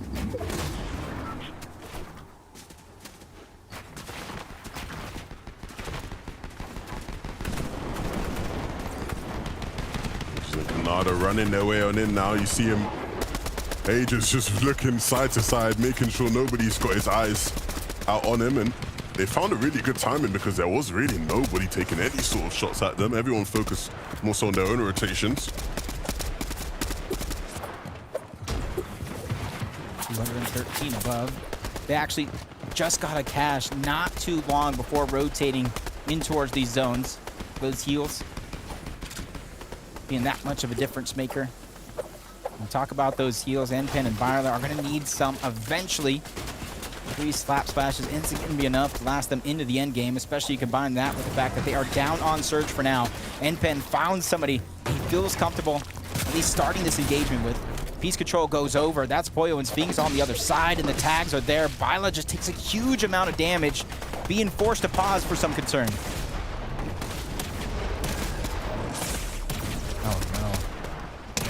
Storm Surge now dealing the most damage. Byla is going to go down. Enpen now fighting for his life here, trying to bulldoze into the box. A ton of damage, gets above the threshold, but gets taken down by Sphinx, who also loses Poyo along the way. So close. Enpen did a nice job there. I really thought he was going to do it for a moment. Sphinx, though, left as this solo player, left lurking around, trying to pick up some scraps, any bit of extra loot and materials. He's maxed out in that regard for the most part, so definitely has enough mats to keep him ticking in this game for a while. Good rotate by Miro and Cooper, just going above and over everybody, just trying to get to the zone as fast as possible.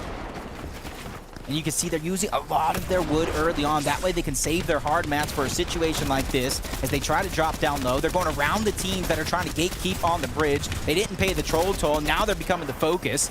Cooper's going to go down. That's going to be something they regret at the end. But now Miro by himself. And that almost leaves me no worry because we know Miro is one of the more prolific clutchers in the game right now.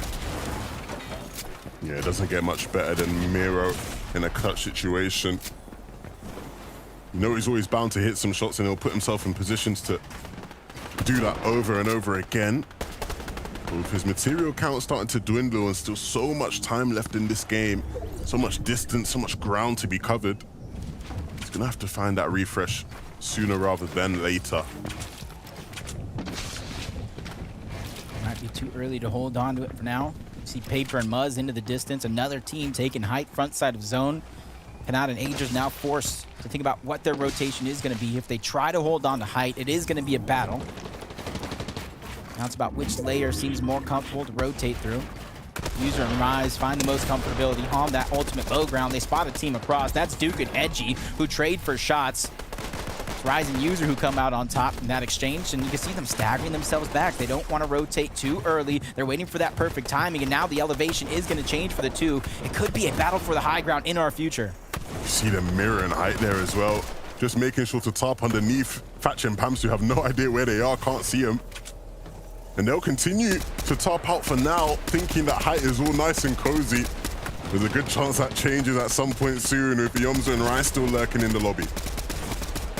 Spotted out on the side. Gains the attention of Thatch. Threats does go down to Cold. And Acorn still doing a good job together. Now Bugha stuck by himself. No heals to his name, but we know he could pop off at a moment's notice. And depending on what he finds, that's going to be the treasure. He's just biding his time, waiting for that perfect timing on the rotation. Kanata and Age is the same, peeking through the cone for information. Slap Splash going down right before the rotation. And this is where it's going to begin. You see they're running low on resources. Kanata trying to snake his way through some of these builds. And he's saving a lot of mats, and mats will need to be saved, but there are players that might just get caught out along the way. He needs to start being proactive, looking around a bit more. Miro now chanking in the zone a bit, using that med mist to try to stay alive, try to outlast some of these players. Maybe catch anybody else out who's doing similar to him. This is his chance here to try to sneak up on anybody that he can. He's pretty healthy as well. He drops down low. He knows he only has a very little materials to work with, but something is better than nothing for Miro. Even finds some old recycled builds to move through, but he's taking a ton of damage and very little on the med miss to recoup. But he's doing a good job of escaping by. User and Rise, they have the high ground, but the pressure has now been turned. They steal it away from Pamsu and Thatch, but he's not giving it up without a fight. He goes up, over, and even chops down his opponents. User's taking that advantage to try to drop down onto somebody else, but the fight will continue. But User doesn't really have the build, and you see that's why he's playing a bit more conservatively. We know how aggressive he is. We know he likes to take fights, but without the builds to do so, he's just having to rely on his movement and some shotgun aim. Rises down, and so that leaves him just dancing around all these builds. You see the mantle coming through, and finally a regroup.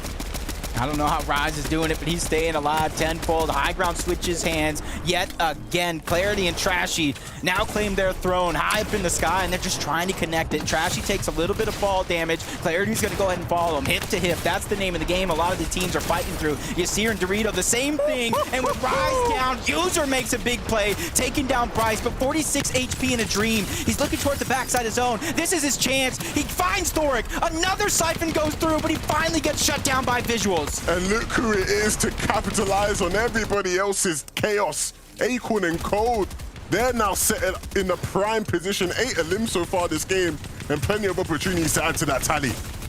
Yep, top 4 we go. Everybody is alive as duos, but as I say it, 2 of them fall just like that. And now we have Dig versus Dig. Duke and Edgy on the low ground, Acorn and Cold on the high ground. And this is going to be a battle between 2 of the biggest titans here on the region. Yeah, and the zone's pulling underneath this bridge, and that might cause a bit of delay in this fight. You see now Acorn and Cole starting to drop down.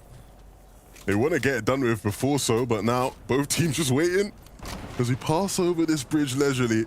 Once we come up on that other side, things are going to get chaotic and fast. You see it right now. Cold dropping down, hits one shot, looking for another, and Acorn and Cold will win the game. 12 elims as well. Had to wait a second. The zone stopped the fight from happening for just a moment, but once they came up from the other side of that bridge, it was an all-out battle, and one that Acorn and Cold took with ease. Yeah, you said it yourself. It was a little pause as it goes underneath the bridge. Cold waited a second, and that was it, because he went down, he hunted, he finished it off, and even heard a mammoth shot being fired. So we're seeing it huge in these end games, even in these 2v2 situation. And there it goes yet again. Down goes Duke. Down goes Edgy, Cold and Acorn. Even though they already have their championship spot, they already have Major 1 underneath their belt, and they are hungry for more. Yeah, look, I think with Rise and EYOMZO being so dominant, with EYOMZO, obviously, he's the fragger in that team. He's the one a lot of the time making the highlight plays. I think Cold is looking at the region going, hold on, everybody. I'm still the best player in this land. And those final moments there, those couple of shots, a big reminder of just what Cold is able to do. Acorn and Cold, one of the best teams in this region, and they're showing everybody why. Yep, and after 2 games, you're seeing a lot of teams really separate themselves from the rest of the pack. But we're going to throw it over to Zeke and the gang to break it all down. Acorn and Cold are here just to play spoiler. They're like, hey, we already got our spot, but we're just going to make sure we continue to assert dominance. That anytime you feel safe, anytime you can look up and think high ground, there's no one that scary up there, joke's on you. It's us. We have 12 eliminations. We are going to show you why we have earned our spot back in Major number 1. You know, shout out to game number 2 right there, because I think for the first time this season on EU and NA combined, the amount of times that whoever had higher ground changed more than like 5 times, right? Like, that was the first time we've actually seen a big battle for it throughout the end game. Yeah, that was absolutely crazy. I mean, we saw, of course, Pamster and Fat all the way up on high, and that's to be expected, realistically. They're at Snappy Shores, of course, they're landing there. They usually take high early, of course, the team that is, you know, getting the zone that is at their drop spot, they're always taking high early, but then it's up to the Disruptors. And the Disruptors in this game were about 3 or 4 different teams. Of course, Acorn and Cole went up for it. They ended up getting it at the end, but of course, Rise and User, those guys went up, and they just didn't have enough material. So it was Acorn and Cole that were able to get all of those refreshes down on low ground, of course, gave them the ability to take out all the players that needed to be taken out. Of course, 10 eliminations at that point, 12 total. That is a feat. The team fire was also on point and disgusting. That was just game 2. Man, I thought game 1, Victory Royale, eliminations, I was like, okay, yeah, that's probably the highest we're going to see. Nah, Acorn and Cold said, don't worry about it. We can run up it. We get up. Hold on. Just wait.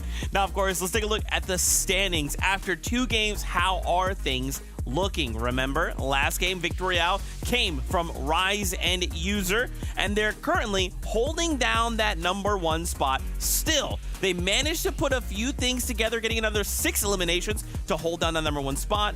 Aegis and Kanata not that far behind, but take a look, Vivid. Acorn and Cold up 18 places, breaking into triple digits and saying, hold on, you guys want to play? Let's play. Yeah, I mean, they closed that game out very, very well, but it was actually up against our second major winners in Duke and Ezzy, right? So that final 2v2 towards the end of that game was really, really fantastic. But I gotta tip my hat to Kanata and Aegis right there as well, because they were one of those teams that made it into the end game once again, which is why we see them in second place.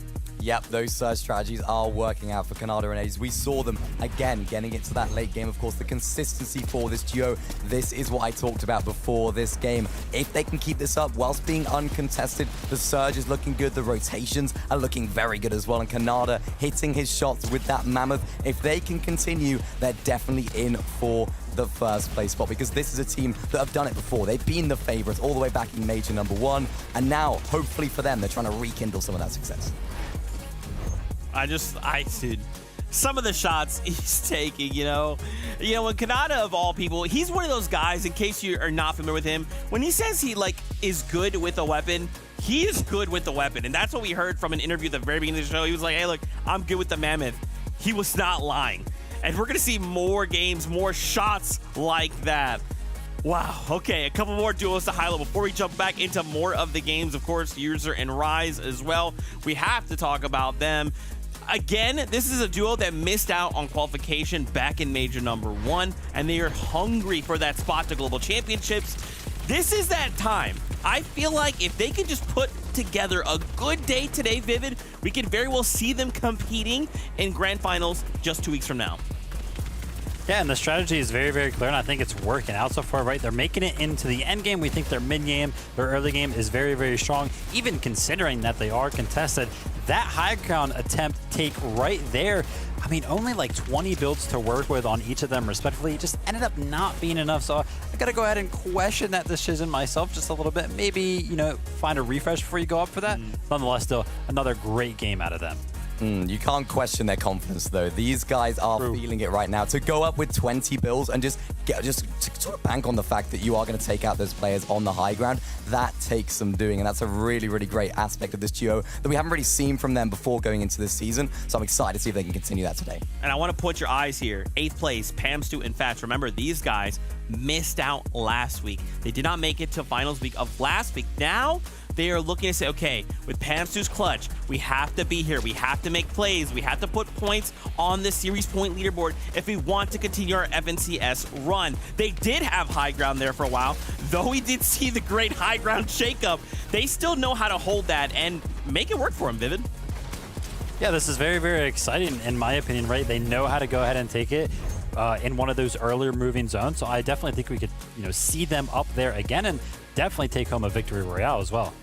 Yeah, they just couldn't get those refreshes when they're up there. Of course, when you're all the way up on high that early on, all the teams down below, they're getting all the refreshes while you just have to use what you have. Very, very difficult stuff for them, but I'm excited for them. Absolutely. Well, with 4 more games to go, let's keep this running. I want to see more action from NA, so our casters are standing by with game number 3.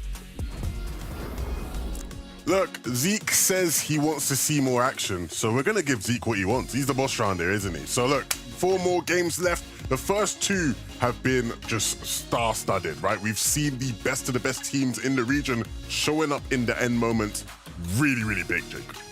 Yeah, and these are the thing that really separates a lot of our heavy hitters against everybody else is showing up in these finals lobbies, in these round 3s. It's great to build that momentum in round 1 and in round 2, be at the top of the leaderboards and go into those finals, but those series points, this is where you gather all those points to move up those leaderboards and get into the grand finals. So for some of those teams, this is the last game before the half and the last chance to really give themselves a cushion or make up for lost time. Yeah, I think a lot of these players are starting to get a good feel for the lobby and what it is going to take to be able to win these games, or at least accumulate a good amount of points. And I think consistently throughout the first 2, we've seen certain teams just do things better than others, right? When you look at Bucky and Otis when it comes to the vault, of course, all the high ground action, so much going on all throughout the game, and even more coming here in game number 3. Let's jump right in.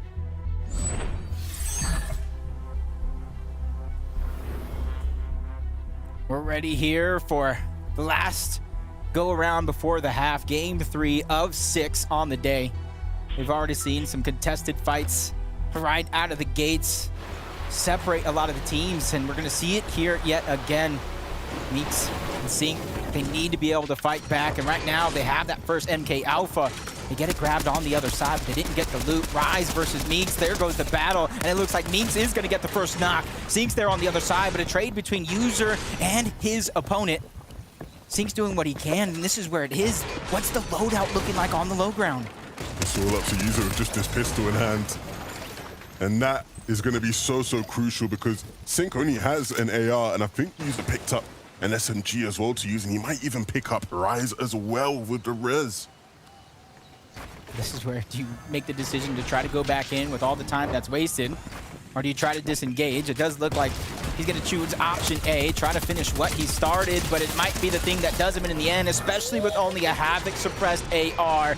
Just like that, it goes and happens yet again. Rise and User win the fight. So close, yet so far for the consort duo. And unfortunately for them, in a game where it looked like potentially they were going to turn the tide, it is not going to happen. And of course, even User taunting as well after every single win, right? Emoting on them. I think he actually even tweeted that he's going to be landing at the Secluded Spire in the Console Cup. Some unnecessary trash talk from him there. Leave him alone. FNCS is yours. Let them have the Console Cups, Rise and User. No need for that. That's just going to be fight number 2 in the Console Cup if it happens, because that's what they're practicing for on that side. But Swirl's already down. Aoxy's playing his best game of hide and seek here against Bolt and Thoric. Just waiting for them to get bored. But since they know that he's here, it's only a matter of time before they find him. And it does look like they're going to search every single nook and cranny until they figure out where Aoxy is at. But one that's went each way, 1-1 between the two, Peterbot and Larson versus Quanti and Chimp. Peterbot this time just disengaging just a little bit.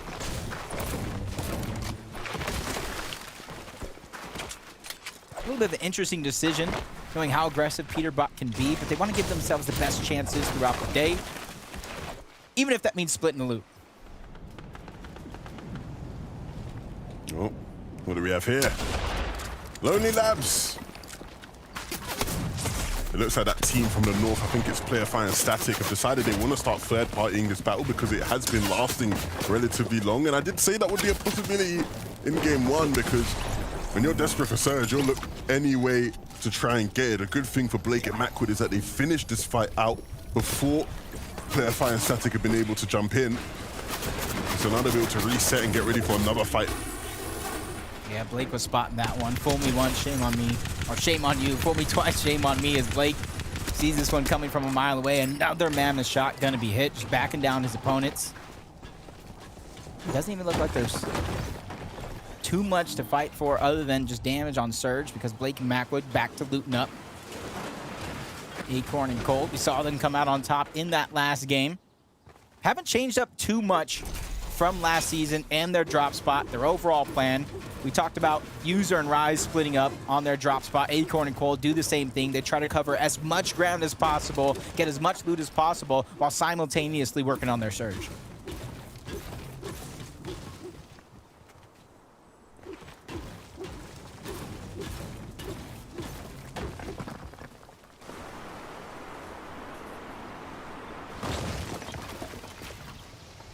From one side of the map to the next.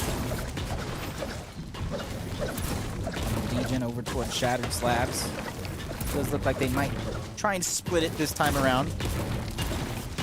Or at least up until the vault spawns. That's when things might change up just a little bit. That's Emily and Death that also spawn towards the south side of Shattered Slabs, if they're even still here.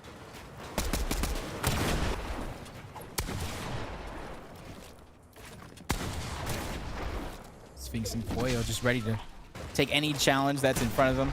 Shonye and Capilot on the other side.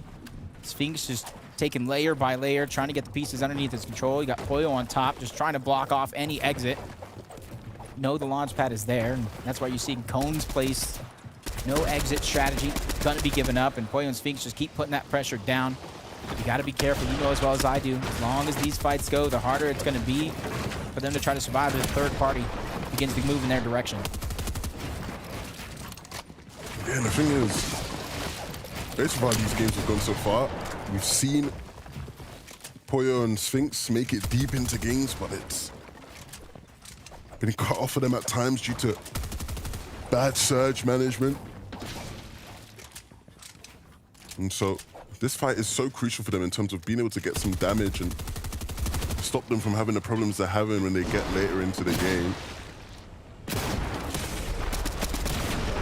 Disengage from one fight into another. Peterbot doing a good job of making sure Larson has an exit towards the back, and a nice shot being fired as soon as he hops over. Tony's gonna go down. That one's gonna instantly be cleaned up. Refresh and Siphon Matt's going on over, and a quick peek from Larson as well. Duo beginning to get online and warmed up. That's really nice.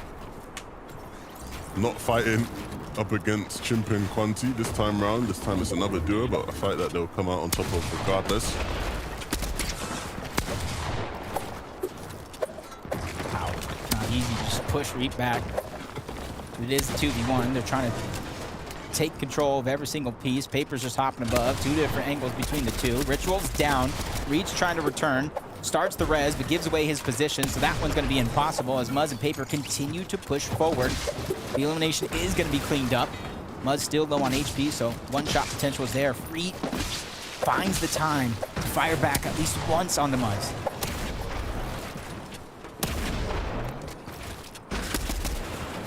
Just quick movement between the two. They're just cutting off every exit, every play Reed tries to make, and now pushing him back towards the outside. Third party's coming in as well, making it harder for him to survive. But a nice shot on the Paper. Peekaboo goes around, deals damage on the Muzz, but the quick spray, Reed's gonna go down, but the third party, the focus comes in. That's Chubbs and Bryce on the other side of that mountain. But they give them time to stabilize their position here. They feel like they probably already got a lot of damage on the Reed, so their job is done. Yeah, and I don't mind that, right? You don't have to overextend, you don't have to be overambitious. Get some damage, get an elim, and reset.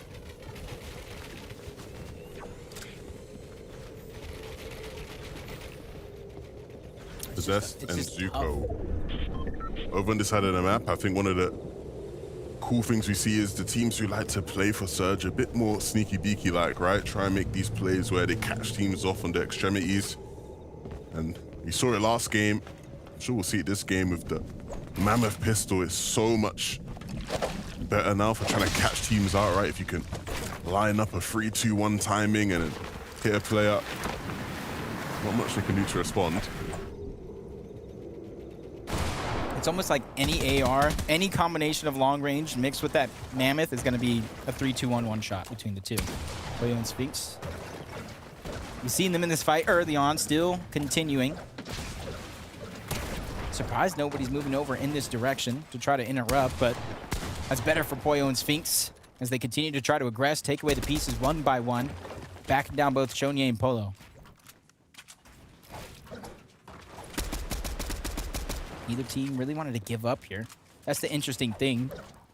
Whoever disengages because the launch pad is blocked off without mobility just risks so much potential damage to make that a possibility. And that's why you're seeing them stay in this for so long. But Sphinx in a 2v1, he takes so much damage. Shield is gone, half HP. Pollo's doing his best to try to run from point A to point B to get there. And even though Sphinx did a good job fighting back, he dropped down Polo to one hit.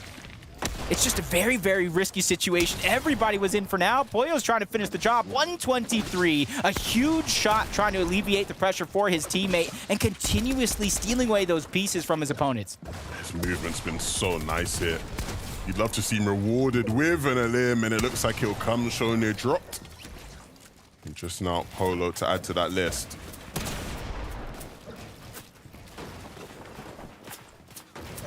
Even though it looks crazy that he dropped the blue mammoth for the green one, you can see it's just out of ammo. Getting ready there to get pushed in that quick moment. Wish he would have kept the green one because at least he was able to fire back, but now he's in a tougher position than he was in just moments ago. Even though they picked up that elimination early on in this game, that's just not enough for them to survive. Pollo and Sphinx still making their way into the box, and you see on the bottom left of your mini-map, third party now even throwing some shots into that direction as well.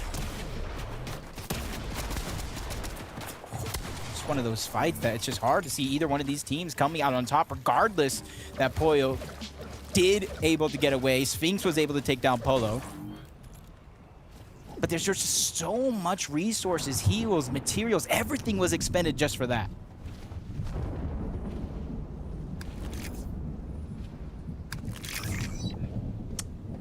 Pamstu, in fact, another game positioned up on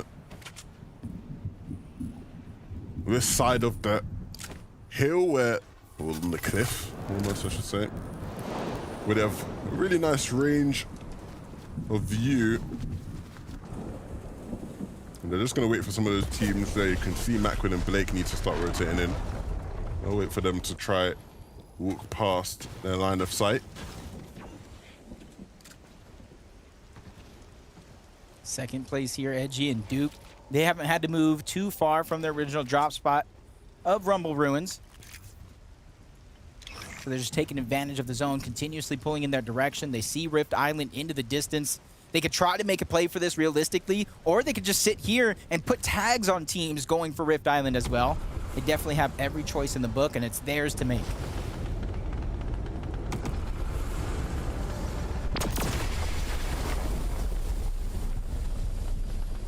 See the pre-rifts going down. Osid and Aminish, Baka and Pars being the first two teams trying to make a play. Osid taking some damage, Baka as well. As soon as they land, their box up and get ready for the inevitable, because they had to have spotted that team out in the distance as well. I'm also surprised that Bucky and Okus ain't here. Of course, you know how heavily you like to play to it. I feel like they're trying to condition the lobby as well, that they're going to be one of the teams, and it's going to be a risky fight if you can test for it. I thought I saw Okus go down in the feed, so they're probably having some troubles that prevent them from consistently going to the top of Rift Island, but they've garnered some early points in the first two games, so it's not going to be too much of a worry if they can try to survive. But man, that is going to be a tough challenge for them going up against Acorn and Cold. Or surprisingly, getting back to their championship form after a misstep on that last finals. And it does look they want to finish this fight. They don't want to let Bucky go for free. They know he's a solo, and you see them just chasing, changing layers. I think they heard him disengage towards the low ground, and that might have been the shot to save Bucky's life. The Mammoth coming in, tagging down Cold, but no, Acorn doesn't want to give up just yet. Yeah, he's like, Cold, you can sit there and heal. I'm going to keep running in. And that might be a mistake for them because you see a couple shots traded, and so Acorn now choosing to show things down.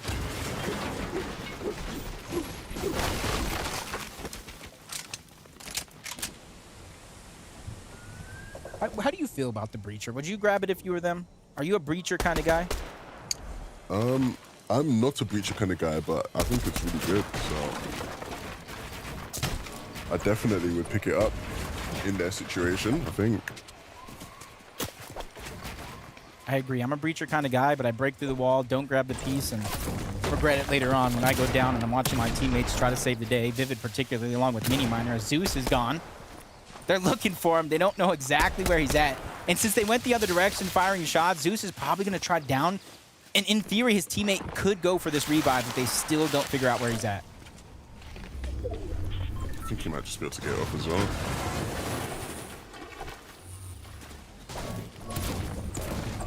Ooh, no. Finish comes through. Depending on if they have med kits, bandages, or anything to get the HP back, they could possibly get that reboot.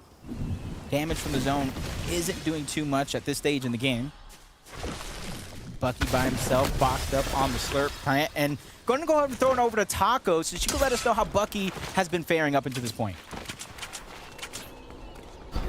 Well, Bucky might have found himself in a bit of a sticky situation, but one thing that has certainly made things a little bit easier for Bucky and Okus prior to Okus getting knocked earlier in this game is just the way that they choose to utilize this jungle biome. We already saw an instance of Bucky taking advantage of the slurp plants, making sure to get that additional 25 HP on his shields. It's doing a great job, at least at keeping him alive for the time being, but being so close to Rumble Ruins, he might have an opportunity to get that reboot off onto Okus, so just got to see if he manages to pull it off.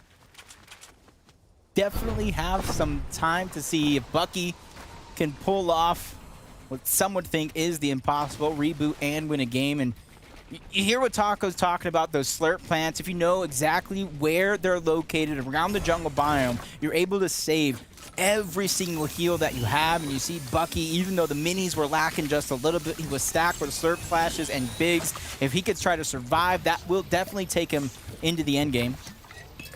As it does, like, Pump and Degen got an elimination. That's why you see all the fallen loot. Let's check out how they got that one.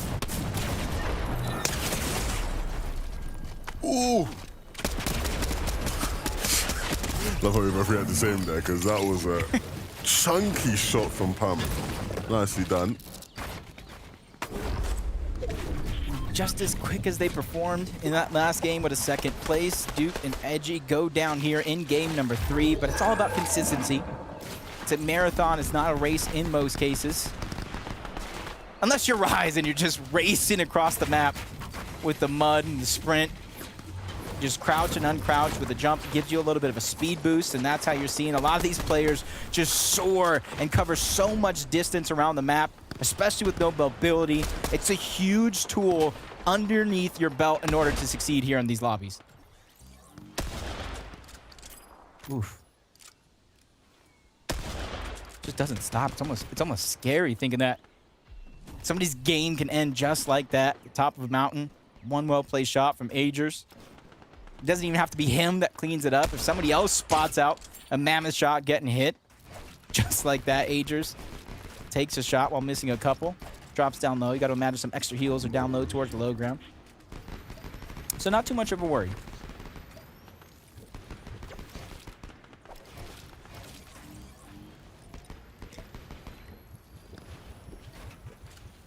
Still a few teams on the northeast portion of the map that need to rotate into the zone, so Canadians, they can choose to rotate deeper in, getting out of congestion early, or they can try to gatekeep. Acorn and Cold, 1,200 above the damage threshold. They too are choosing to stay put, where it is likely to get congested on this side. You're seeing a lot of teams already positioned there, even more beginning to rotate in. And just because you're up on Surge doesn't mean somebody's going to try or not going to try to interact if they're low on Surge. See Yuumi and Source trying to jump on the backs of Pamstu and Fatch, take advantage while this rotation is going on. But Fatch not really looking back up until now. He tries to shield himself, and Yuumi and Source as a team. I expected more mid-objectives to be taken, but Fatch gets taken down, trying to hide in the bush, healing at the wrong moment. Almost seemed like the lights were on, but no one's home, but that's a huge advantage for Source to take him down, get all those heals, and that allows him to extend a little bit more time here in the zone on the backside of everybody else, knowing he is going to get that HP and shield back. Yeah, Source and Yuumi have done pretty alright to get into the zone under the circumstances. I think the big thing is getting to that next zone, right? That's going to be even more challenging, traveling all the way down south with all those teams sort of rotating side by side you.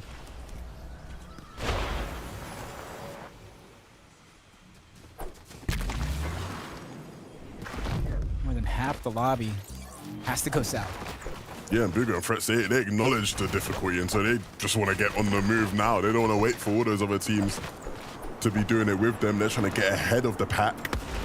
And that's what they'll do, especially using this mud, right? Just getting in so swiftly, and they'll even catch up to Cold along the way. This is a big opportunity to take down a prolific team here in the lobby between the two.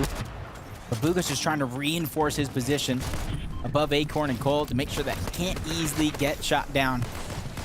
As below on Surge, Aoxy and Swirl with a huge sneak attack, taking down their opponents just like that. And those are the moments that really change the course of your game in the blink of an eye. That's what it's all about. Aoxy and Swirl will be hoping they can have a moment just like that one and keep adding to that total of the limbs. Just going to run their way on in. 105 above isn't the most comfortable spots, but at least they are securing the zone for now. They're just not comfortable. They see the Storm Surge number tossing up and down. Swirl peeks out towards the backside of the zone, tries to land a couple of cheeky shots. At least it's something when it comes to Storm Surge, but they're just a nook and a cranny on the side of a hill trying to survive in another far pool for the majority of the lobby. Only the strongest will survive.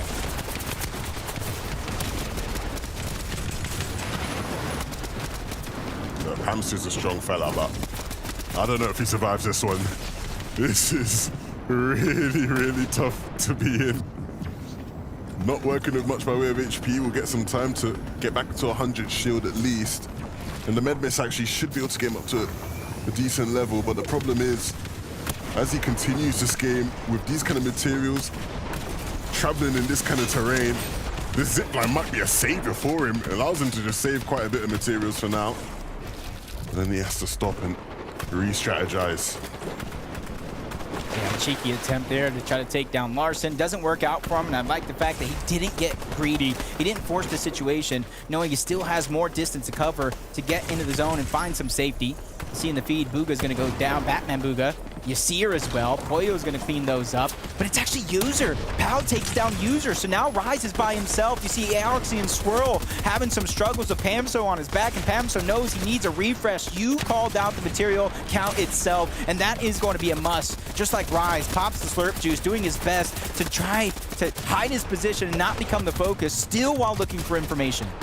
Rise all alone in this game for the remainder, and it's not the spot he'd want to be in, but it's not a spot he'll cower away from. You see him spotting out some loot. There is somebody in zone near him that he didn't realize was there, and so gets caught out. He thought it was free loot, but it's never free loot in this lobby. Peterbot and Larson now will continue their pursuit in this game. Of course, they spot out that first movement zone and have a pathway sort of laid towards it. Do want to make sure that there isn't anybody that can get into their base with ease. First is out, second place. We saw them just fall for Aegis and Kanata. This is your chance to overtake that first place spot or get as close as you possibly can. Everybody else here into the top 14, it's all about making up for those couple blunders early on in this game. And speak of them themselves, Kanata and Aegis have their position on the high ground. It's about holding on to it. You see them looking towards the backside of zone. No sneaky plays coming through. They see that one a mile away, and even dropping down to connect and reinforce their position. That is the best spot they could possibly be in. Muzz and Paper trying to create space, create a lane for themselves, and Trashy is a player that fell in the way of that. But they're gonna now need to try and stay alive in this game. In the backside, so many different players there, but Muzz will handle it all. Needs a Siphon to come through, and it will just in the nick of time. Muzz with a couple sticks of HP remaining, and he just has to get into the zone. And while all this was going on, Agers and Kanata got dropped off for the high ground, stolen away by both Baka and Pars. Now Kanata's by himself. He needs some time. He needs some builds. He needs anything that he can. He's grasping at straws to try to stay alive as the high ground was taken. Macwood rotating nearby. Doesn't want to peek just yet. Trying to get as much shield and HP as possible. You see Pars going ahead, trying to reconnect, get and make sure that him and Baka are safe from anybody that tries to challenge that high ground. But Kanata forced to really think outside of the box. Not a lot of materials, and he lands a huge shot onto Chubbs, back to back. He's doing his darndest to try to stay alive, but only 3 seconds. He can only take 3 sticks in the zone, but he goes down regardless. But a huge effort to try to climb up the leaderboard. Heroics in the backside of the zone. Players trying to make storm plays, and that's what Revised will do. One of the very last ones left to survive, and all these slurps, he's got to do something with them. Got to put them to use. Back and pass. They're sitting comfortably though. They ain't worried about slurps in the back of the zone. They're worried about closing out the game. Revive's gonna have to run into this team here on low ground, and it just is him sitting in between them and the team up above. I believe Macwood went down, or at least he's still up in the game in the zone as well. So still some solo players with stakes in this one. And now secure their low ground, take everybody out that stands in their way. This is going to be difficult for anybody to try to survive. As Backwood is going to be one of those players doing everything that he can, but the Metmus is running low. He has to try to sneak up on Poyo with the Sphinx, who hear him coming from a mile away. He's the only solo left in the game, and a world full of duos as he gets chopped down yet again. Sent back to the lobby by Sphinx and Poyo, who are now battling against the high ground. But if you look at their materials, they have everything that they need to try to contest. But Baka and Pars, they drop down low. They don't want to let it go easy. Sphinx boxes him up, but gets forced to the backside of the zone. He goes to the front as well. He's continuously on the move. He doesn't want to get spotted out. He's keeping him on his toes, but Pars finds him eventually. Sphinx by himself, 1v2 situation, but Pars and Baka, they have not only the high ground, but the numbers game, and the splashes are coming out on top. Sphinx, he's making an attempt to try to fight for the high ground. He overtakes it for a moment. His teammate does go down, so the Siphon gets fed over to Pars. So it's a 1v2 with no builds on the low ground. Sphinx trying to hold on. He makes the play. He shoots at the ground. He's doing everything he can. The both players are out of zone. Sphinx gets a knock on the one. The Siphon doesn't come through in the nick of time. Baka, with his hair on his chinny chin chin, escapes with the VR. Oh my goodness, Sphinx. He's gonna be so upset if the Siphon came in. There would have been hope. Almost so close in the end there. But it's Baka and Pars who hold on for the win. And a good win at that as well. You saw them holding height in a position of ease. It wasn't like the previous game where there was a million different people trying to overtake them. They were able to just hold on, while everybody else beneath them did the fighting. And in the end, isolated the 2v1. And like you said, it was very close. Baka had no mats. He would have just been swimming around there in the sea. And it would have been pretty easy, you think, at least for Sphinx to maybe take him out, but nevertheless, it didn't come down to that in the end. Yeah, it was a huge effort. It started when they took down Agers to steal away the high ground, and from there, their position in the game was solidified. But it was that last shot by Baka that really made the difference, sort of a fadeaway for the points and the game. And you got to give it up to one of the few NA West teams making it here on this region. Yeah, they're showing what they can do in their pursuit of a win today. Can they keep up these performances? Before we head into the next game, we're going to send it to Zeke and the analyst to break that one down. After game number 3, now the halfway point here in week number 2 in NA. It comes down to a nail biter, Vivid. I'm sitting there thinking, how is this gonna? It's a 2v1. It maybe is wraps. No. Baka Pars, they have other plans. And like, if it's me in that situation, I crumble. But to see the expert play, to see how Baka uses every little build, every single right peak angle to ensure the win there. Oh man, that was so sick. Yeah, I mean, the win pretty much comes down to Baka and Pars playing that perfectly right. The timing of when they actually dropped down from the high ground to when they wanted to take that 2v2 engagement against Polo and Sphinx pretty much won them the game, because as Jacob had mentioned, Sphinx had like 80 plus builds after he picked up all the loot on the low ground, after all those engagements, after all the refreshes came through. But Polo, his teammate, had 0 materials, and because Baka and Pars decided to drop down so fast and go ahead and take advantage of the timing, Sphinx couldn't actually drop any materials over, and that left them in that 2v1 situation. Yeah, you got to give a bit of credit to Spinks, though, of course, taking that high ground so well and just about missing out on that clutch. It was that siphon that didn't come through. He couldn't quite get it quickly enough because he would have won the game if that was up to him. If he was able to get that siphon, he definitely would have got the victory. But I'm excited to see that. Of course, two of our West teams going up against each other, of course, now on NA Central. This is what NA Central is all about, seeing both regions go up against each other and even some of our West guys showing up as well. Yeah, you saw he turn and he goes for the 52 on the dome, but in that moment, it's like, do you commit to the siphon, right? Do you just put yourself in a situation where you're exposed? He chose to hide on the wall. If he just turned, yeah, it might have gone a little bit differently, but still a nail biter all the way to the very end. I want to see the standings, because remember, we have only 3 more games left to go here in NA, and then we wrap things up and only have next week to conclude putting series point leaderboard points down. It's a mouthful. User and Rise are now tied with Agers and Canada. Vivid, what is going on here in NA? I mean, listen, a little bit of a switch, or a little bit of a slip up there from User and Rise, and even Acorn and Cold as well. Before that first moving zone came in, our top 2 teams were down, and it opened up the floodgates for Canada and Agers to take full advantage of that opportunity. And we even saw them on the high ground. But as soon as we switched to them, as soon as we checked out their loadout, I saw Canada. He had 40 builds, and I was like, yeah, going throughout the rest of these zones, I don't know if they're going to be able to do it. They got contested for it, didn't have the materials to defend it. Yeah, we saw a lot of our big teams in that endgame not quite do as well, not quite make it as far as they would have liked, and that's, of course, what opened the doors for Baka and Pars to take the game on height. So for these teams now, it's just a bit of thinking about, how can we improve ourselves for this next game going into it, because, we need to pop off here today. We need to do well. So for teams like Rise and, of course, User, they need to pop off in the next one.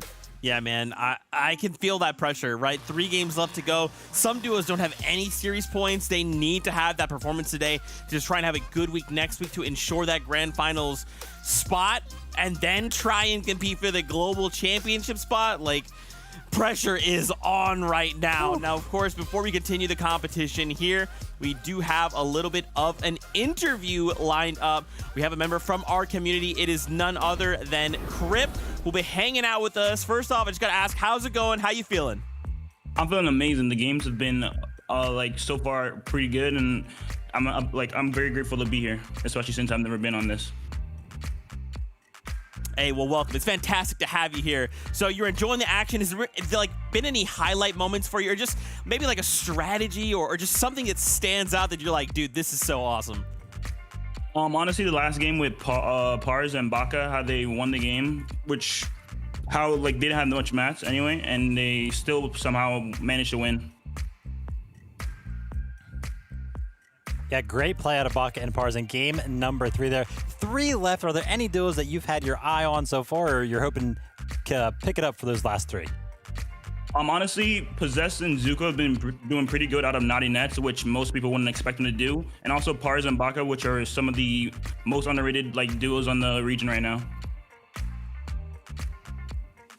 Of course, now thinking further ahead to the Global Championships. Are there any duos that you have your eyes on for that? Of course, maybe we'll see NA on top in that particular LAN, or what do you think will happen? Honestly, I have Acorn and Cold bringing it home, but if not, I think Malabuka and Thomas will do it, because Thomas has been one of the most consistent players all across the board since FNCS has been a thing, and I really hope he does win. But honestly, I want Cold to win because that used to be my old teammate, so. That's so awesome. Well, Crip, thank you so much for stopping by. For all the fans that you've just made, where can they find you? Because they need to go follow you. You can find me at Crip, CRYP on Twitch, or Crip_VI on Twitter. Awesome. Crip, thank you so much. We hope you enjoy the rest of the games today. Thank you for having me. We hope to catch up with you later on. Of course. Crip, a fantastic member of the community. Getting to just hear that insight, right? There's a lot of action happening in FNCS, but it's more than just this. There's a whole competitive community. So much to look into, but I know what you want. It's more games. I want more too. There's only 3 left to go, so let's keep this ball rolling. Jacob PR, 112K, over to you. Thank you very much, Zeke. It's a pleasure to bring you these first 3 games. I'm looking forward to bringing you the next 3. Look, shout out to my boy Crip. That's my guy right there, an OG. I love that, brother. and I hope to see him back on top in the comp scene someday. Do you know what I'm saying? They're asking him who he thinks can win. I wish it would have been him in the position to say, yeah, I think I can win. Maybe one day soon. But Jacob, look, you excited for the next 3 games? Oh, I'm excited for games. Let's just get him ready. But my first memory of Crip, just to kind of talk about him a little bit, I just remember him boxed up in duos, just hopping in circles. And every time he hopped, it was hop, hop, hop. And for a second there, I thought the game was just calling out every single movement he made, but now it was just him getting ready for the next rotation any way that he knows how. He's definitely an entertaining person in the community. Yeah, man, he's a NA driller, right? We've seen him in these NA FNCS streets many years ago, and always been entertaining to watch. And like he said, he played with Cold. He's been with some of the best players around. And speaking of Cold, hopefully we can start to see them getting back into the swing of things, into the action, deep into the game, and that all starts here in game number 4. Let's go.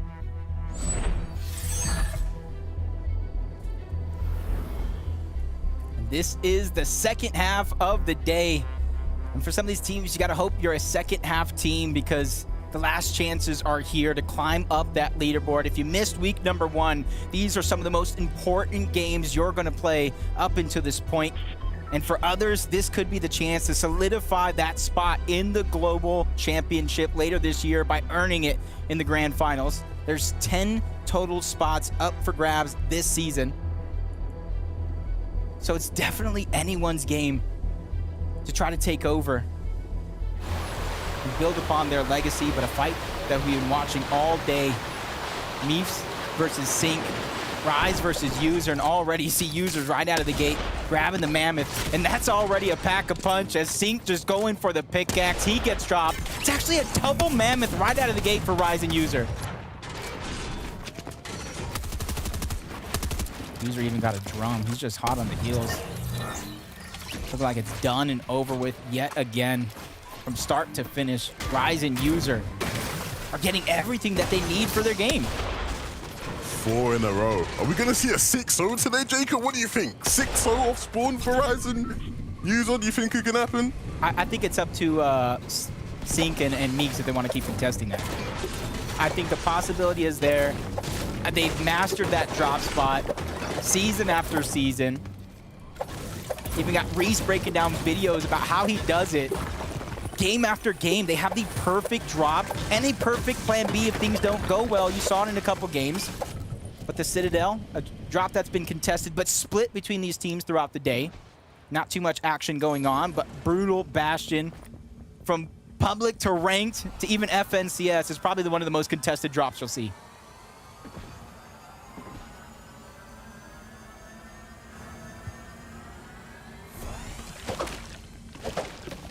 Victor's back. Even Skittles have a lot of familiarity over on this side of the map as well. And you got to imagine whoever got that first knock has the information that at least, at the very minimum, that player's weak. And it might have been of even Skittles because you see them closing in onto the distance. Goes above and over, gets tagged up just a little bit by the third party, but not too much for Aviv to try to recover. And you can see Vanillas and Convict just dropping down layer after layer. This isn't a fight they want to take on this early in the game.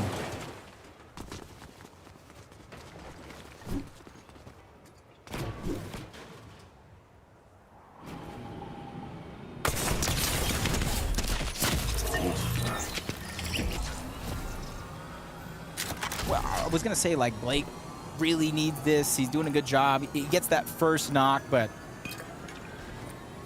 if you're not able to separate your opponents quick enough to separate them into 2 1v1s and get the siphon, it's just one of the hardest things you can do in a finals lobby just like this. You see he was able to get the first knock, but that drum at a close range is going to be his demise.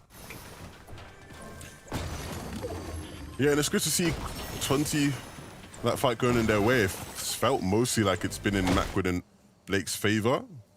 And you get to play out some of the other games, but not so much success. So hopefully this could be a shift in momentum in the back end of today's games.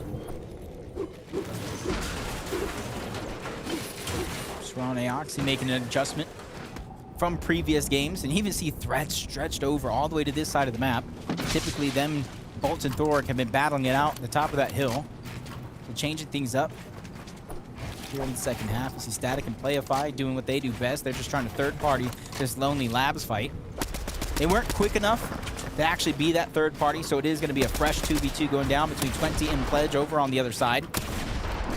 A lot of this real estate is going to be owned by 20 and Pledge, so they have the freedom to move in and out of the builds, which is forcing Static and Playify to play separately, and it's not looking good. Playify goes down. Static trying to make a cheeky play with that Mammoth. They end up in the box. Static almost gets the one shot, but he is 9 HP trying to survive every single build, getting expended until Pledge and 20 finally take him down. And that's back-to-back fights won, 4 eliminations. So when it comes to Surge, they got to be sitting right.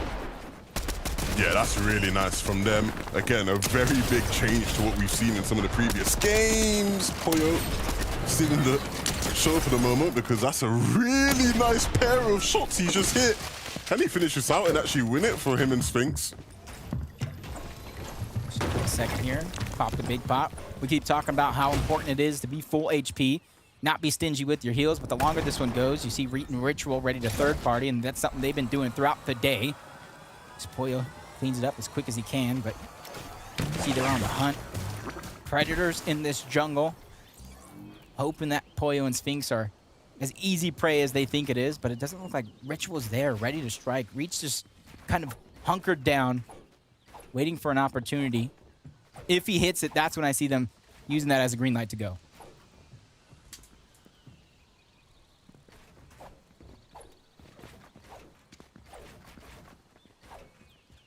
That was an opportunity there. If you guys are wondering, Reach crouch down, doing the aim down sights to try to minimize as much audio that he's given up to both Poyo and Sphinx, but judging by that view there, it does look like they at least spotted him out. You see Sphinx dropping down low to try to disengage.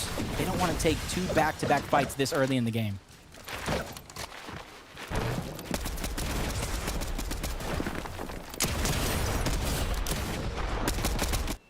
The double pump with the Mammoth.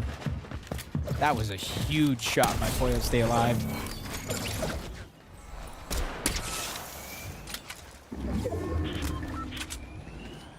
The hip fire with the Mammoth is just as dangerous as like aiming down sights 200 meters away. Yeah.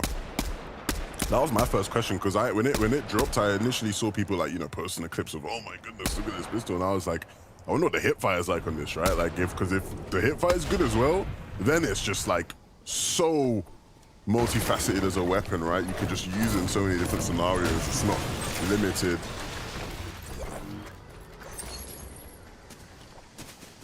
I think that's why you are seeing a lot of teams. You see Miro and Cooper here on screen choosing to opt out of an SMG or even a third heal to make sure that they do have that Mammoth in their back pocket.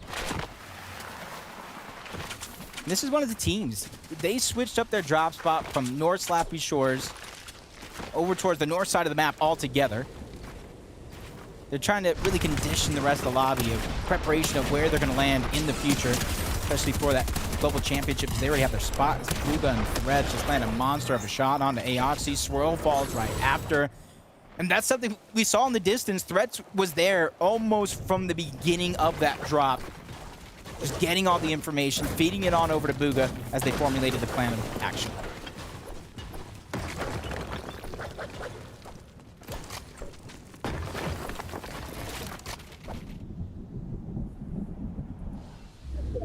Victor V and B-Dog at the top of the mountain. Trying to gatekeep any team from rotating around. They got a good position inside of the zone as well. Sphinx not having to travel far for their weapons cache. You see Rise and User trying to do the same thing as well, and you see them trying to save the mud. They instantly build, they go over the water, they want to keep their quick rotation intact. The question is, will they be able to? Of course, User and Rise get into this cache first. It seems like that's the case all the time, right? Every time we watch them at this part of the game, they seem to be the ones getting to the cache on time. And they're one of those teams to where they take note of every single cache that spawns around their landing spot, because it only spawns between you and one other team. So as long as they have every single potential spot intact, they kind of know what direction to rotate into. They know how to keep their distance very, very minimal so that it's not a large amount of meters to cover. They're one of the few teams that just has it down packed. Svatch and Pamso, we talked about the importance of this week for them. They missed out on week 1, so they need a top placement here to make week 3 that much easier. We've already seen teams get bounced out of FNCS so far, and they don't want to be added to that list.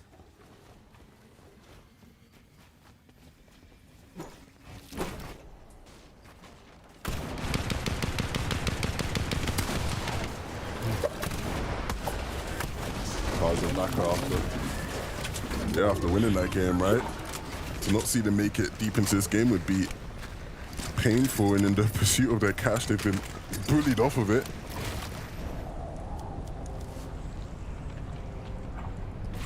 I don't even think to start the day they were contested. This is something that's changed up as time has went on. So you see here in Dorito is actually one of those teams that landed towards Brutal Bastion, slowly but surely rotated towards the north side of the map. I gotta imagine this might help Baka and Pars just a little bit if they're able to survive, because now they have somebody to get the early game surge. You see the zone pulling in this direction as well. So now they have the chance to focus a little bit more on rotations than they have been able to in previous games.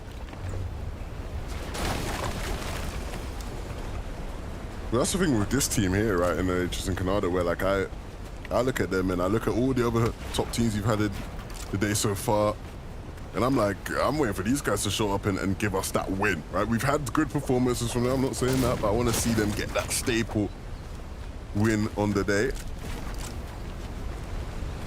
Only Jota plays top 10 in every game today, right? Like, they've been here, they've been close.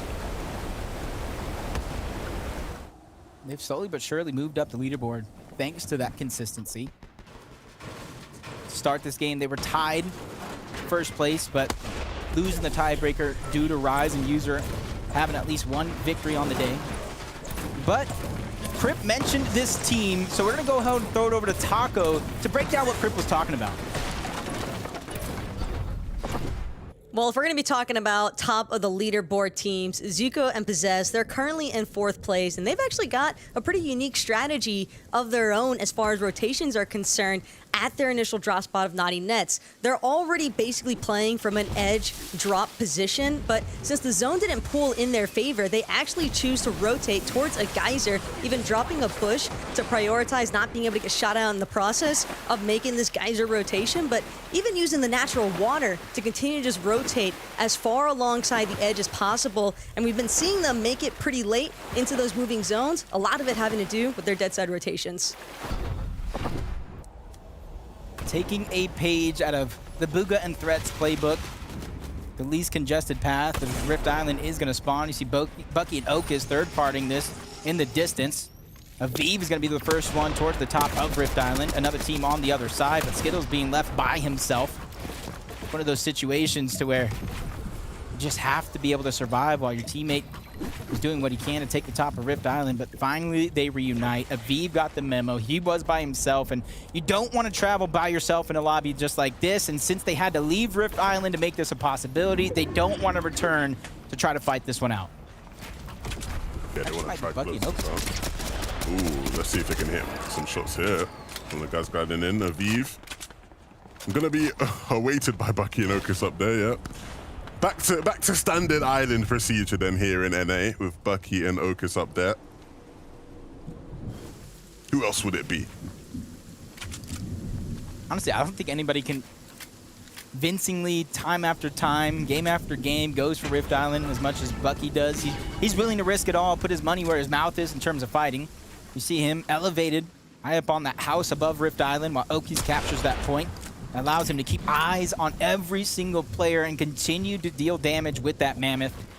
But it does look like the heavy ammo is becoming scarce for Bucky as Tony ends up in a fight across the map. He gets dropped. Now it's up to his teammate Cat to try to survive.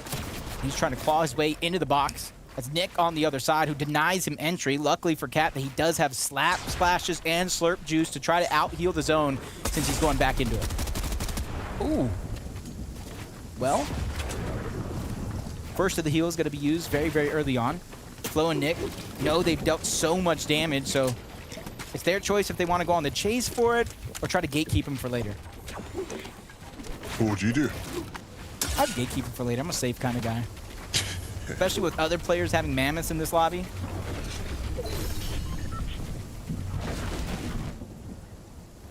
You're one of them guys that like camps cards in Storm for 5 minutes, aren't you?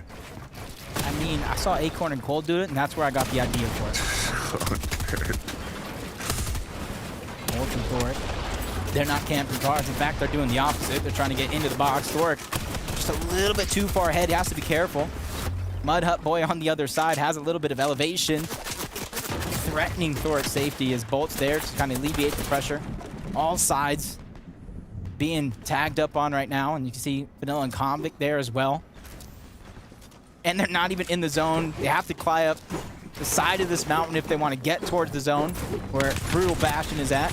And surprisingly enough, not a lot of teams are already positioned there as Vanilla wants to finish the fight that was already started. But once again, the agility from Mud Hut Boy is able to get him up and out of there just as quick. And you even see the porta potty being used to try to rotate to safety.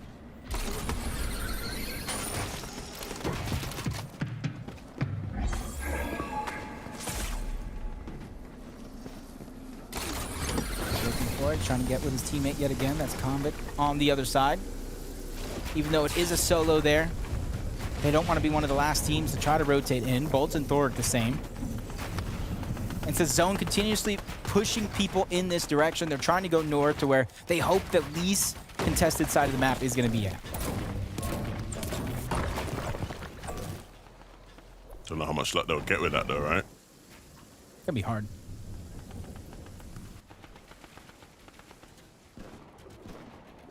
Business as usual with this loadout.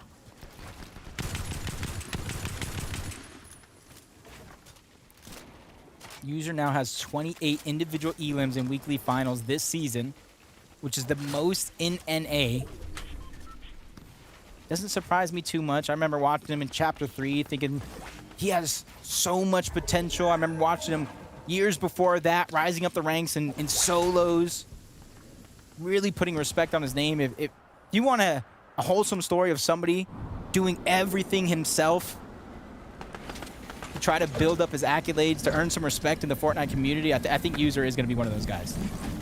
Yeah, absolutely phenomenal. Cold, I think, has been the de facto best player in the region this year, but the only person that's able to rival him individually from a talent perspective is User. I've been saying that myself now for the past 2 years, not just this year. I felt that way about him last year, still feel the same.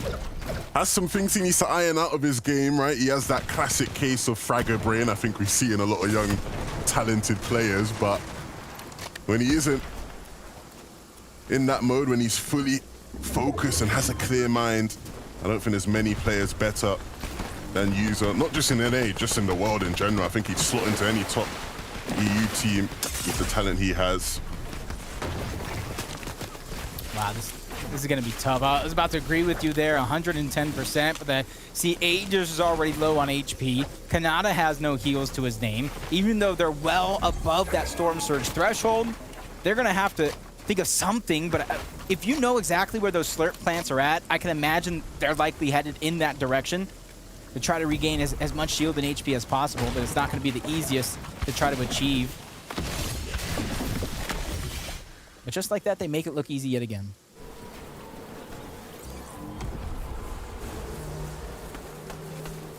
Pumping Degen. I'm just waiting for them to see someone gliding through the sky and just hit that shot, you know? That's all I've been waiting for. I feel like that's all anybody in this lobby's waiting for. Somebody to make the misstep of trying to rift in towards the zone. Even a launch pad for Brutal Bastion would be disastrous. The zone is going to pull. You can kind of see where everybody in the lobby is positioned at. What rotations they are going to have to make. Some far, some not so much. And for Ryzen users, they're the team that's kind of in the middle. A quick rotation. They're going to backtrack quickly for Mud. That way they don't have to waste any time. And that way if they want to travel to a slower side of the zone, they can do so quickly.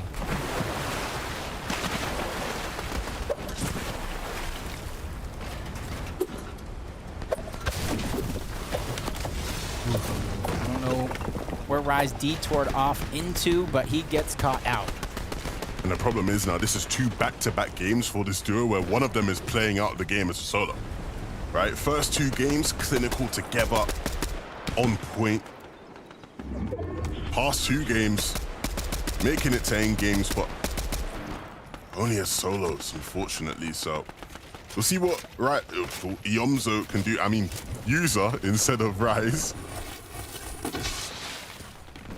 I think we've been talking him up enough to where I'm not even worried. You said that. I'm not even worried. I feel like if anybody could pull off a massive solo clutch and pick up points, it is going to be him.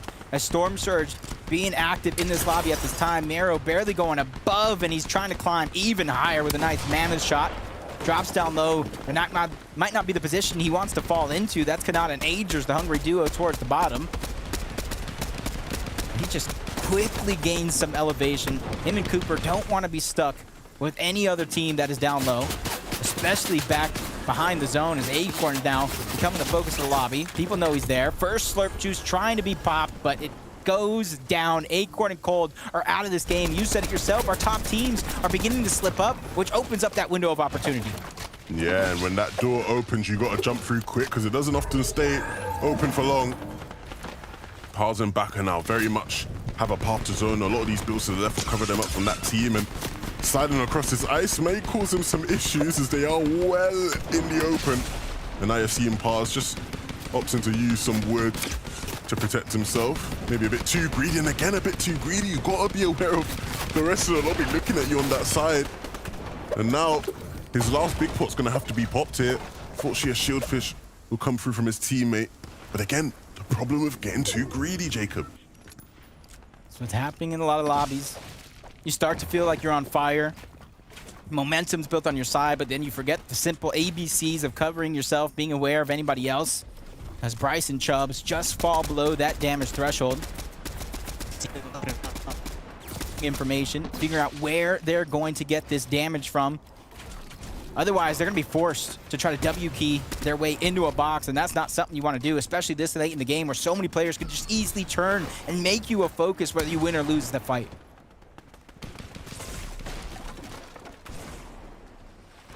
Bryce and Chubbs, they're now making their pursuit towards the zone.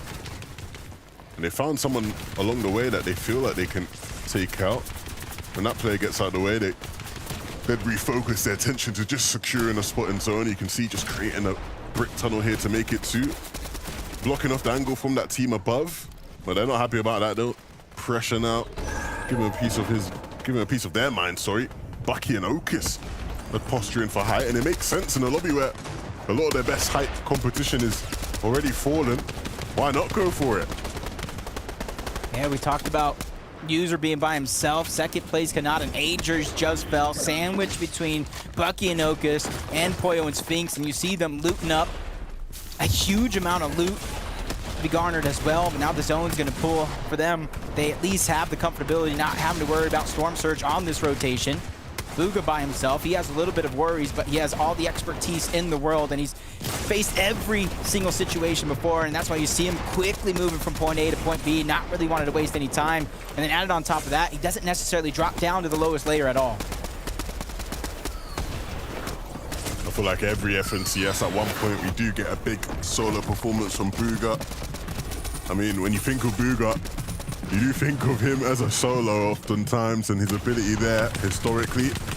User in a very similar spot to Booga where he has to do this all alone, but he definitely has the kit for it. The only problem is materials, and that's why he's actively seeking out a refresh here in the back of the zone, looking for any other solos just like him.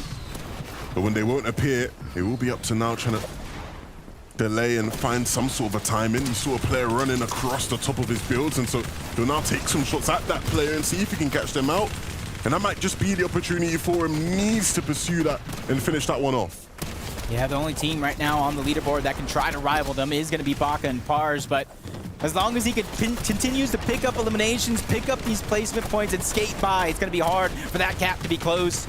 As he's making it look easy, high ground's being held and reinforced by Bucky and Okus, but Poyo and Sphinx, they're going for it. They get stuck for a quick short second, but that doesn't stop them. It does look like they're going to try to fight for that high ground, but User goes down. First and second place are out. Baka and Pars now have a chance to take the top of the leaderboard, but they have to go through this. They have to go through Poyo and Sphinx, who have the high ground, and they have it reinforced. Poyo has been on a tear already in this game, and he's looking to add so much more to his tally. 6, all by his lonesome. And Sphinx will also be on the search, but this pullback zone will delay that process just a bit for them. All these teams going to be going back through their old builds.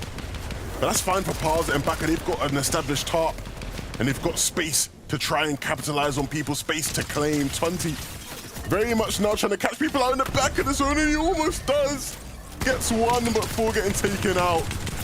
The damage he dealt to Bucky and Okus could be felt. They go back to the lobby as well. Baka and Pars, I talked about their chance to move up the leaderboard. How about the chance to go back-to-back in our weekly finals lobby? This is a big momentous effort being held right now by Pars as he gets backed out of the box. That's Bolt and Thoric. FNCS champions on the other side who waste no time finishing what they started in terms of damage. Baka's in their sights. The last solo left, but High Ground is putting that pressure. The last duo left alive, and now it's going down to a 2v2. Thoric, Bolts have everything it takes up against Poyo and Sphinx. 2 teams full of young talents who have shown on many occasions just how good they are. But there's no better time than now for one of them to alpha the other and take the game. Sphinx and Poyo have been clear and calm from above, and now dropping down to pursue the fight. Some shots on both sides, but it will be Sphinx and Poyo to clean things up and win the game. A nice attempt from the others, but nobody was there to match them. As soon as Poyo and Sphinx went for that high ground, it was over for the rest of the lobby. They took down their opponents first, and everything else was just easy thanks to their refresh, the siphon. But this is kind of what started it all, taking down Kanata and Agers. And this final fight with Bolts and Thoric, weak as can be, no shield to their name. It was like taking candy from a baby. On both those highlights there, we saw Poyo making use of the Mammoth in close range fights. Everybody's showing you the highlights of them getting long range shots with it, but he's using it to fight in box and he's not missing with it at all. And it was the key to him picking up those limbs at the end there. A very nice game from that duo. And we're gonna send it back to Zeke and the LS to break it all down. Thank you guys so much. That was game number 4. 2 more before we say goodbye here on NA. And Poyo and Sphinx. And it was looking like maybe Pars could get the back-to-back, but Poyo and Sphinx say high ground. We want to play for that now. 8 eliminations onto the duo. Ooh. And to go up against someone like Thoric and Bolts, Vivid, who we've seen get Victory Royales, come out in first places. Like, this was a really good final 2v2. Yeah, I mean, you're talking about the 2v2. What about the 2v2v2, right? Yeah. The top 3, because Baka and Pors, like you mentioned, won that previous game. But in order to do it, they had to take down Polo and Sphinx. And if we remember from that game, Sphinx almost clutched that one up. And I think Polio was a little mad about that one this game, right? They wanted to go ahead and take control of this one. And I mean, picking up 6 eliminations going into this endgame and then finishing off with 8 on his lonesome. Incredible stuff.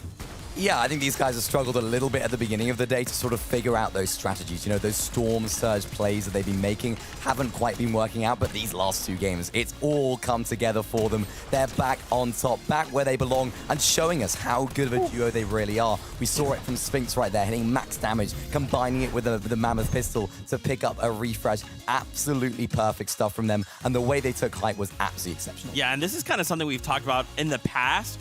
And sometimes we tap into this is like some duos, they don't necessarily start strong, but they ramp up. And for these guys to ramp up so quickly and start to put things together with 2 games left to go, they're on it, right? They're firing on all cylinders. So I'm excited to see what they can do to the standings in the next 2 games. But of course, standings time. Let's see how things are going. We very well may see that #1 spot finally get overtaken, and it is Baka and Pars. But gentlemen, take a look at how close this is. A single point separating 2nd and 3rd, and there is a tie in 2nd and 3rd. Polio and Sphinx coming out. That Victory Royale was absolutely massive for the duo. Whew, the leaderboard is actually crazy right now. And like we mentioned, I mean, Baka and Pars had to get in the 3rd place right now to make sure that they went ahead and overtook the rest of the lobby. We're talking about Polo and Sphinx firing on all cylinders all of a sudden. Well, Baka and Pars, these last 2 games have been actually incredible. I mean, they got a 5th place to start the day off, but these last 2 games, 1st and 3rd place. Oh my gosh.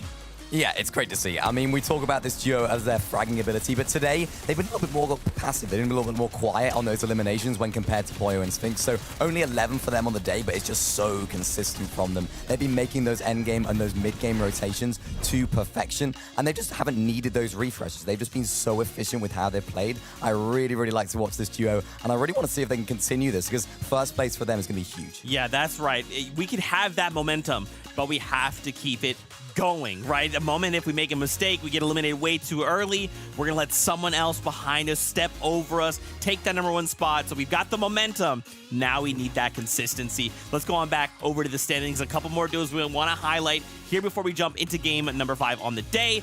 Remember, we have a new players coming up, taking over those top spots. Take a look at someone like Aegis and Kanata, though, right? User and Rise. These guys are starting to get pushed down a little bit. Even looking at 6th place, right? Acorn and Cold. But I want to point attention, 8th place. Thork and Bolts. That final fight there. Up 14 places. Vivid, we only have 2 more games to go. And you just need a strong game. And suddenly you're finding yourself in the top 10. If Thork and Bolts could do this, anyone in the top 10 could suddenly overtake that #1 spot if those top 3 aren't careful. Yeah, there's a lot of pop-off potential for sure. I mean, we saw Bucky and Okus on the high ground during that game as well, and we know they are racking up the Rift Island objective points as well. So I'm sure they're very, very close behind that top 10. Yeah, they are. I mean, we saw Bucky and Okus. They actually had high ground really, really early on because they just thought, hang on a sec, we have the first moving zone. Let's just crank all the way up. And I think they expended a lot of those materials when going for that Rift Island, so they couldn't quite hold on to it. So I like the plays from this team, though. They're really, really aggressive, and I don't even know how they're getting the Rift Island every single game. We have to study it because it is getting pretty incredible. Maybe it's Kanata pointed out, right? There's duos in that middle part. Yeah. They're kind of camping down those rifters. Coming up saying, island spawning, let's rift on up in the sky. We're going to attack it first, right? So many little things. Again, those little tech things could result in big wins. As we come back to the standings, I do want to kind of flip on over there and take a look at the top 20. We know what that top 10 looks like, but now I want to dive a little bit deeper. I want to see what that 11th through 20th is. 113 points there for Bucky and Okus, as Vivid just brought up. I'm thinking, Vivid, you're better at math than I am. I feel like even someone like Casker and Revise there in our 13th place, they could look to end maybe top 5, maybe first place if they have 2 really, really good games. Those top 3 maybe don't have such great games. Oh, easy. I mean, 5th place right now is 138 points. So really anybody right here in the top 20 has a chance in these last 2 games to just take over, absolutely. And I mean, we have to highlight the fact that a lot of our top teams that we've been talking about throughout the day, like you mentioned a little bit earlier on, Zeke, are slipping up. I mean, Kanata and Aegis right there, I saw them during that mid-game. They had no extra heals. They were pretty much saved by the fact that those slurp plants were around in that environment. And then also User and Rise getting caught off on a mid-game rotation as well. So, you know, you got to take advantage of those moments. And you know what it is? It's the Mammoth Pistol. So many of our teams, almost every single one of our teams is using that Mammoth Pistol, so the teams are adapting to it. Everyone's taking it, everyone's doing so much damage, and that's why we see Kanata and Aegis. No builds, no heals, because they're just having to expend so many on the rotations that they don't have any come to endgame, so they need to focus on those refreshes going into maybe that 8th, 9th zone. Absolutely, guys. 2 games left to go here. We cannot make mistakes. We need to stay on course, focus on consistency, high placement, handful eliminations, and we could shake up those standings. It is that time, though. Game number 5 is upon us. Let's get ready to jump back in with our casters. I cannot believe that the leaderboard is this close with only 2 games left. It's really anyone's for the taking, but that's the name of the game. We've saw some competitors really rise to the top early on in our first 3 games. Since then, it's been a whole new set of names. Yeah, and I think that's what I like to see coming into the last couple of games, right? That's what you want. You want it to be close. Not for the players, of course. They would love it to be more clear-cut. Obviously, all of them wanting to be higher up. But for us, right, keeping track of that and making sure we see who it is that ends the day with the most serious points, because that's ultimately what these guys are all playing for heading into the 3rd and final qualifier next week. And then, of course, the grand finals after that. Yeah, and honestly, with 4 games played already, you add in last week, you shouldn't really be caught off by too many surprises. I think the Mammoth is one of those things that players still don't have ingrained in their brain just yet. They're trying to be cheap on rotates. They're trying to kind of recycle a lot of mats in these games, and it's really costing them a lot due to that Mammoth. Will they change up? Will they adapt? We'll find out now, because Game 5 is ready.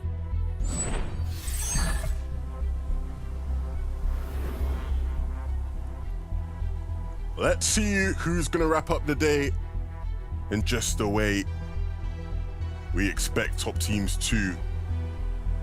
Last couple games have to be make it or break it as you look to wrap up the day. And of course, this is something we've been following throughout. And in these first 4 games, it was Yomzo and Rise, or I should say Yuzo and Rise, winning this fight pretty easily. And here in game number 5, they do it again. User and Rise, 5-0 off spawn. I feel like it's just looking easier and easier, but that's exactly what happens when you have your drop spot that locked down. Very few players can contest you as Peterbot and Larson once again going at it against Quanti and Chimp. Quanti's going to be the first one going down, but it is going to be a trade. Chimp actually gets the siphon as well, so a lot of mats going on over to him to be able to use. Even third party coming in, tagging up Peterbot just a little bit. You can see him go into the building. He's trying to cover himself from that third party, heal up as much as possible. He knows whether this revive is going to go off or not, so he has all the time in the world to cement himself in this position. What do we have here? Peterbot needs to finish the business against Chimp, but Chimp will be waiting with shotgun in hand. And now a little spray battle that Chimp will come out on top of, so very favorable. And he's just going to continue the aggression. Why stop now? I've already done all this damage. Not able to pick his teammate up in time, unfortunately. Love where his head was at. I love the idea behind it. Knowing that Peterbot has to back up just a little bit, trying to take that time as they continue to play a game of peekaboo between each other. This battle means so much because it means the possibility of getting your teammate back into the game and having a chance at even more series points as Chimp drops back down low to the low ground, battling Peterbot for this piece control. I would imagine due to the siphon, Chimp has to have some sort of a lead when it comes to materials. A lot of it is being expended, though, to try to get these pieces, and that's where Chimp says, I have had enough. I've wasted too much time here on this one exchange. I'm going to try to disengage and get my teammate back, but that same decision is going to cost him all his shield. But a game of tag between Peterbot and Chimp. Yeah, Peterbot said, yeah, this ain't over, brother. We are going to fight, whether you like it or not.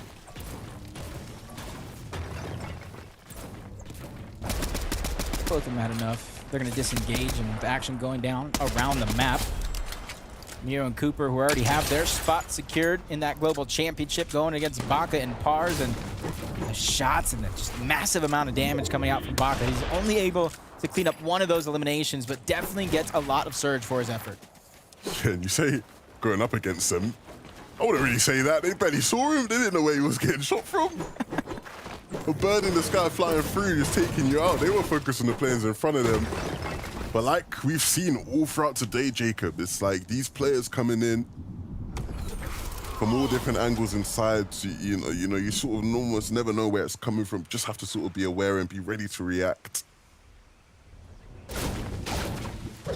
Yeah, reaction and how quick you react is really telling. If you take another look at the leaderboard, 1 point difference, even with eliminations in the early game.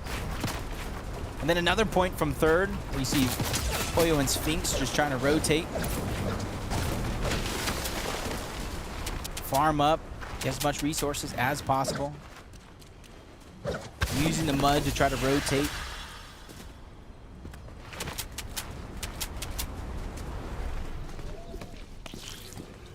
Interesting to see a lot of our teams split up on these drops. Feeling so comfortable. See the replay. Vise. Wow, that was a haymaker. Who needs 12 rounds when you can knock him out in 5? like that. You've been practicing that one in the mirror or what? That was clean for me, man. Got a full-length mirror, about 5 feet tall. Oh, man. Those are some really nice shots. And we've seen a lot of heavy-hitting shots today. I feel like that's been a big theme, not just with the Mammoth, with like people shotguns as well. Player fight and Static hitting a couple there. Easy. Third-party opportunity. Booga and Thresh are just feeling more and more comfortable as each game goes on. OMG, Me Too, and Pow. You gotta imagine. Both Booga and Threats, OMG, Me Too, and Pow.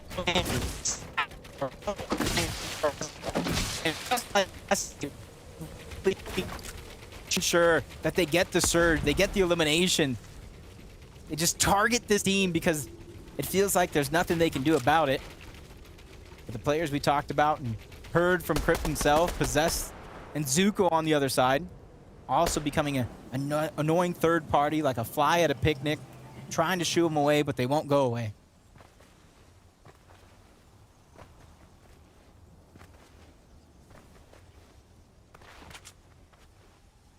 Ages in Canada. Both players have been very impressive today. Canada in particular, though, has 10 eliminations so far on the day. Up there with the likes of Yuza and Poyo in that regard. Dorito's up there as well, right? So, and Cold. The top 5 actually is Poyo, Dorito, Canada, Cold, and Yuza. I wouldn't say many surprises there, right? A lot of them are the ones you'd expect to see in an elimination leaderboard all the way at the top. I should be more surprised to not see him there. Yeah. Than to see them there.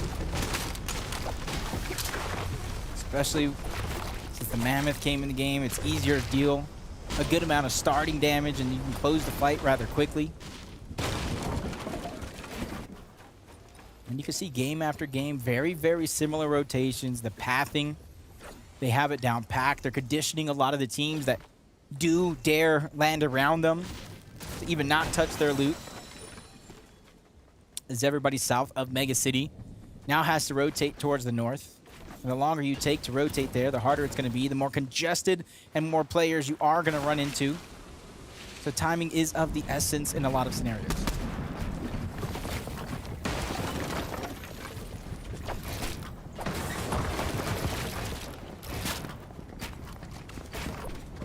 Fight not only dragged out, but extended from Lonely Labs. Where Static and Playify actually drop at. Usually you see them third that goes on over towards Lone. And how the turntables. Instead of fighting it, you see them just trying to disengage. They know the zone is already pulling towards the north. They're just trying to beat everybody there. Position themselves with a little bit of height. Try to have smooth sailing for the mid into the late game.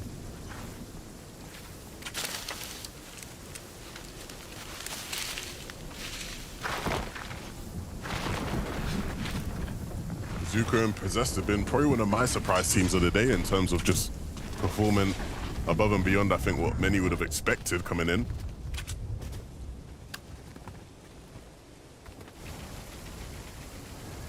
Definitely. I actually want to see more of this team as this game does go on. See how they're rotating, playing around, how they're able to stay alive, keeping themselves within contention, currently in 5th place. They do have a little bit of a gap to kind of close between 5th and 4th place, which is Kanata and Agers, and then everybody else at the top of that leaderboard. But if they can make this game count, and then you combine the fact with maybe our top competitors go down early like they have in the past, we could see a new team rise to the top of leaderboards and possibly take first. Yeah, like the analysts are saying, it's close up there, you know? No guarantees, especially if you can't get the business done in these last 2. Especially with Baka already down. March by himself, looks like he's just trying to get that reboot card. Disengage. They know what's truly at stake here. They have first place by 1 point with 2 games left.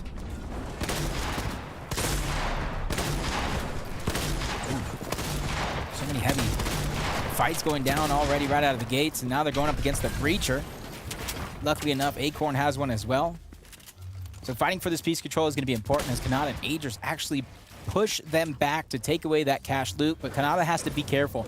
He has 1 bullet left in his shotgun. I would say at least he has the Mammoth in this scenario, but it's still not a feeling of comfortability as Agers finally shares on over some ammo. They get the piece control, forcing Acorn back yet again. This is one of those fights with the Breachers that can be so tricky, especially with a third party coming in. Kanata gets tagged up a little bit, but he gets the trade. Knock onto Acorn, which also gets cleaned up by Pate.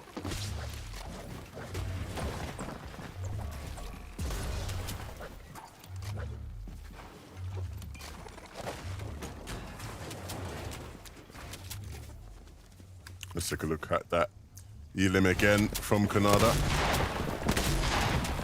You see they're using that Breacher just to be so aggressive, and the good thing about the Breacher, obviously, it is a heavy shotgun, and we know the range that those things do possess.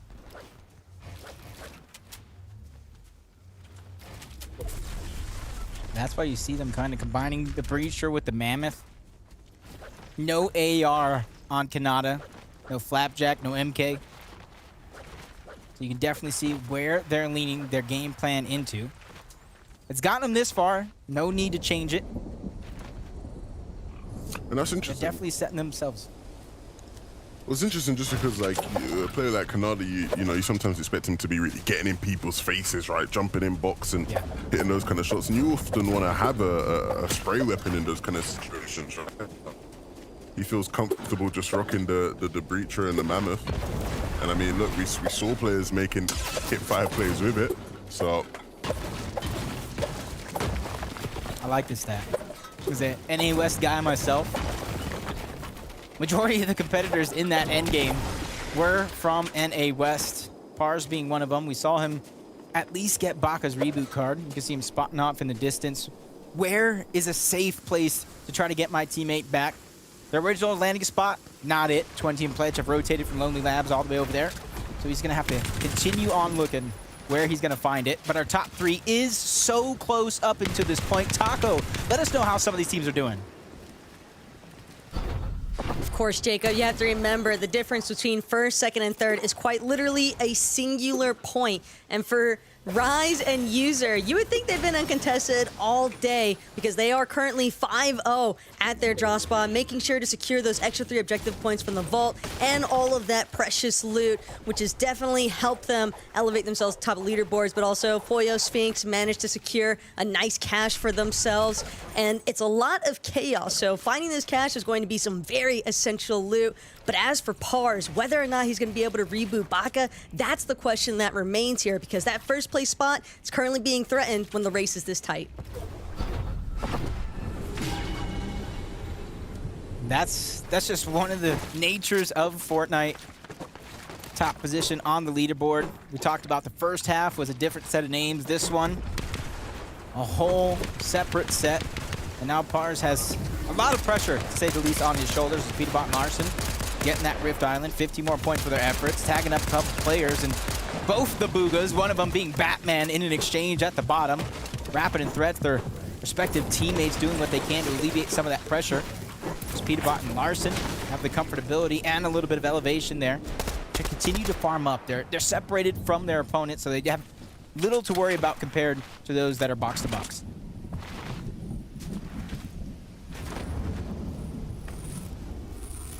Pars still in pursuit of a reboot. He needs to find a window and an opening to be able to do so and get his teammate back into the game. He'll be much better off for it.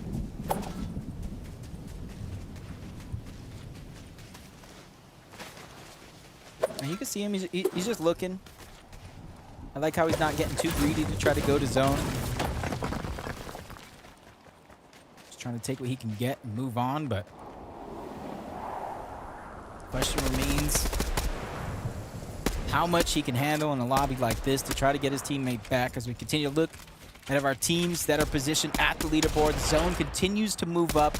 which is a little bit of a nightmare if you're Pars in this situation, because the zone continues to move up. It makes it to where very, very little safe spots to try to reboot your teammate. And you can see him positioned next to 2 direct teams with 2 more around the outside. So definitely has his work cut out for him in this lobby. Boyo just taking down Pam from across the map. Doesn't matter what rarity of the Mammoth. It's almost like a must-have in your loadout. Otherwise, you're behind the damage output curve. Yeah. I'd love to see, you know, comparably to EU, how much of the limbs have been from the Mammoth and how influential it is. It's definitely felt very influential, to say the least. Definitely telling as Duke's hitting another one on rotation. Making it look easy, grabbing some mud before he continues his journey. You can see him not trying to go to the slap dab center of that zone, more so trying to ride the outskirts. That way, not too many teams are going to be there rotating in from the west, especially on the north side. As the struggles continue to pile up for Pars, not only is this solo, he's below the damage threshold with Surge. Luckily for him, though, I will say that there is a few teams positioned up nearby. If they make the risky peek, that could be an opportunity for Pars to pick up some shots.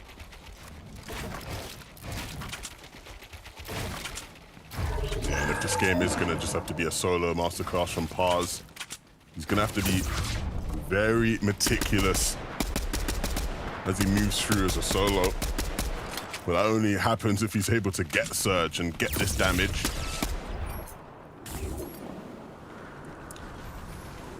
Lands at least one shot.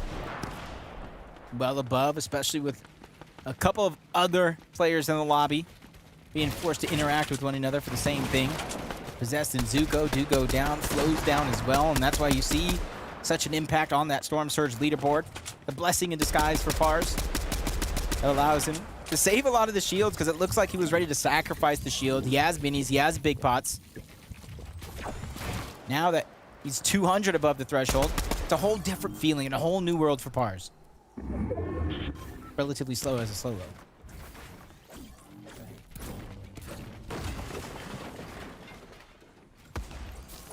Oh, hey, Acorn's back. Welcome back to the game, Acorn. Welcome back, Acorn.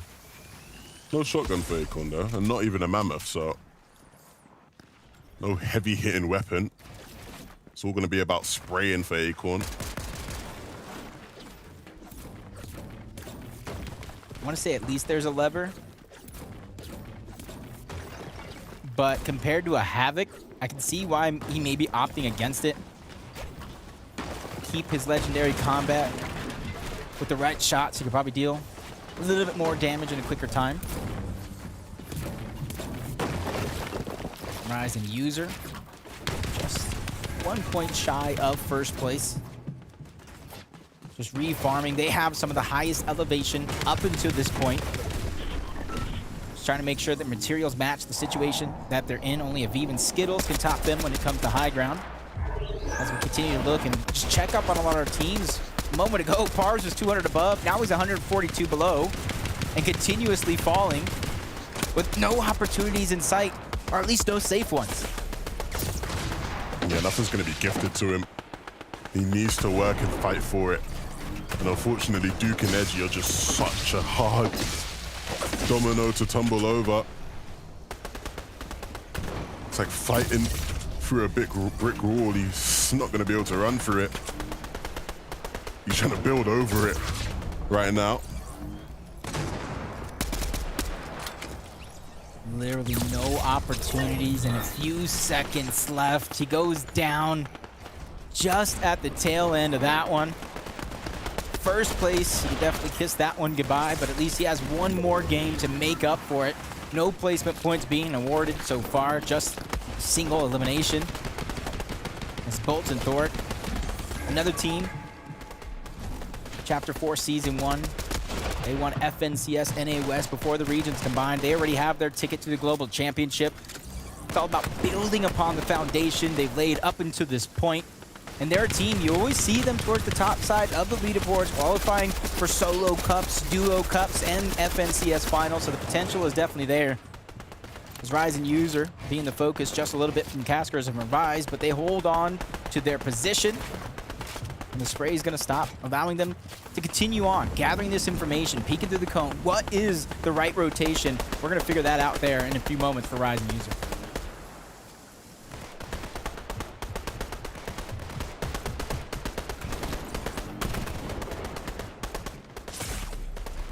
Boyo and Sphinx, in the last couple end games, we've seen them try to be a team that dominates height, and it's worked out for them in those games. Will that trend continue here? I think they're going to try to stick to what's been working for them. But they also have to try to stick some shots onto these players and accumulate some more damage. Come on, Boyo, open up a window, take a shot with a mammoth. I want to see it. That's how you really put yourself in a comfortable surge spot.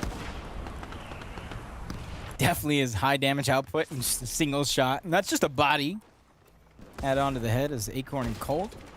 Not too much above the damage threshold, but a team that knows how to play in every single situation, good or bad. Not too much of a worry. Even lands a shot onto Rapid trying to rotate.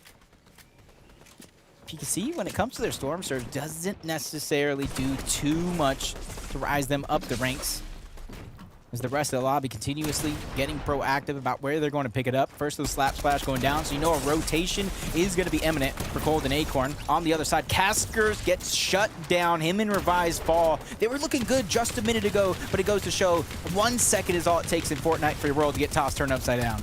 Yeah, everything changes so quickly. Cold and Acorn, they're trying to change the fortunes of all these other teams. You see them trying to take that cone and place it into that box. And unfortunately, the other team were ready. They were expecting it. And so they reacted accordingly. Cold and Acorn, though, their journey continues in this game, and they will continue to search for a team they can capitalize on. And there is a player right there that's very low to them, only a couple boxes away. I don't know what the West boys did in the second half, but now we have Defiable and Cyrazer taking the high ground. 9th zone, we see teams steal it in 10th and 11, so they have to be careful not to get flanked. They can't turn their back and lose focus at any turn. Down low, Rise and User. Seeming like it's smooth sailing, but they come to focus. That's Acorn and Cold in the distance.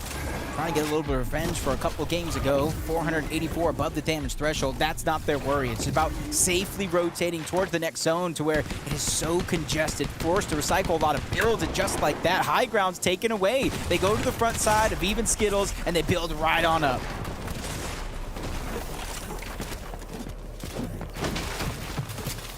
Duke and Edgy towards the front side of this zone, and they want to make sure their layer is clear, so they'll look to aggress onto Boyo and Sphinx. But look how good Boyo and Sphinx are running ahead of them and claiming that space, and now it leaves Duke and Edgy in a tough spot.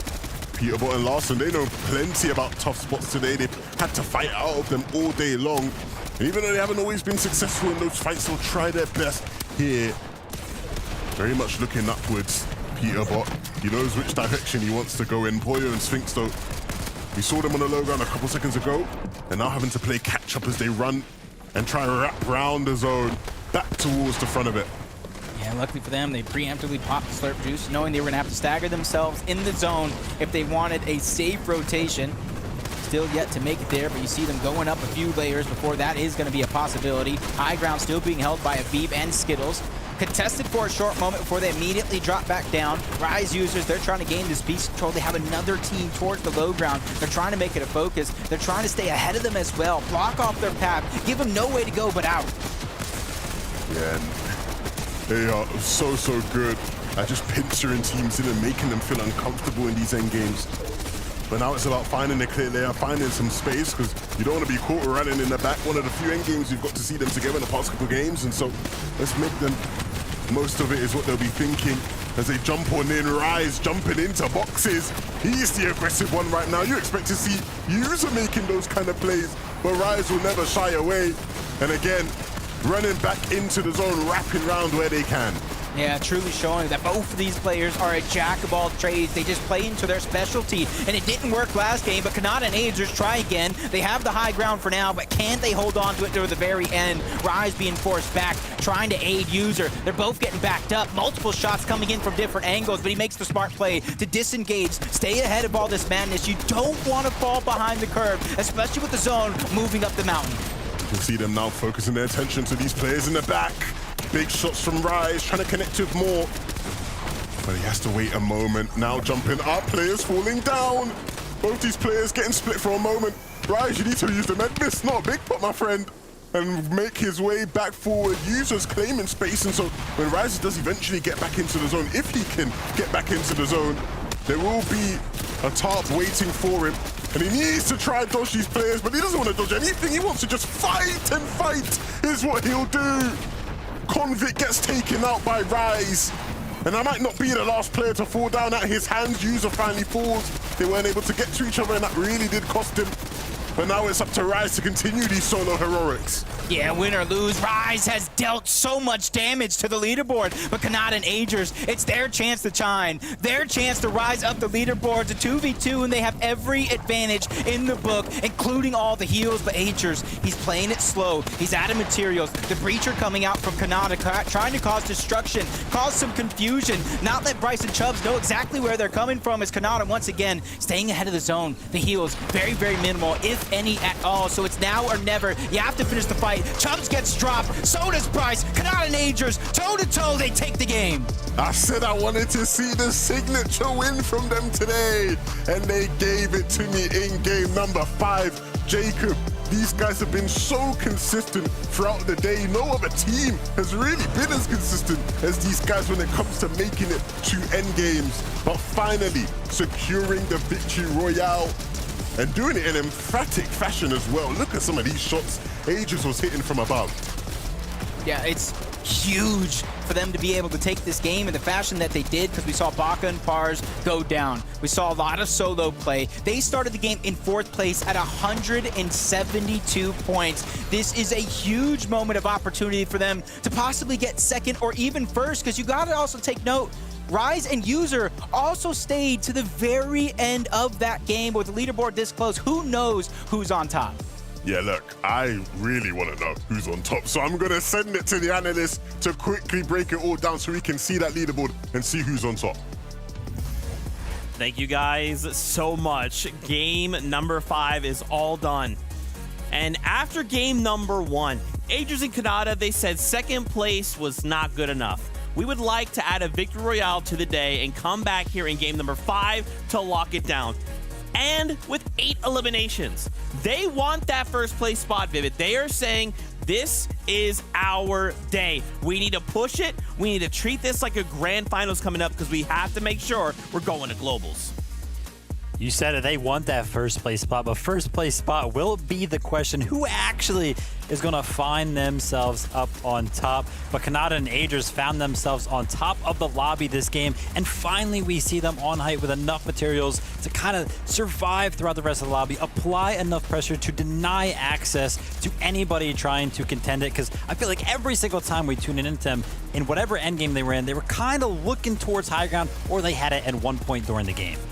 Yeah, of course, last game they were a little bit more scuffed, so they actually, improved over that last game and improved their material management and, of course, those refreshes. But ultimately, up on the high ground, it was that Breacher shotgun from Kanata that really just kept them applying the pressure onto the players down below. Nobody had a chance at even looking up at the high ground because they were just getting constantly fired down. Kanata was doing a great job at that. He spoke about it as well, the Mammoth pistol at the beginning of the show. He likes to use that as well, and even using it in conjunction with the Breacher shotgun. It's a match made in heaven, and what a fantastic win for them. That's right. Okay, I've gotten word. Standings are coming up, but really quickly, let's set the stage here for you. Remember, we're playing 6 games. Then at the end of the day, wherever a duel places, they will look to put points on the series point leaderboard. After 3 weeks of that, they take the top 50 and they go to grand finals. So right now, crucially, many duos have to try and find themselves in that top 10 if they want to hope to be in a good spot to make grand finals.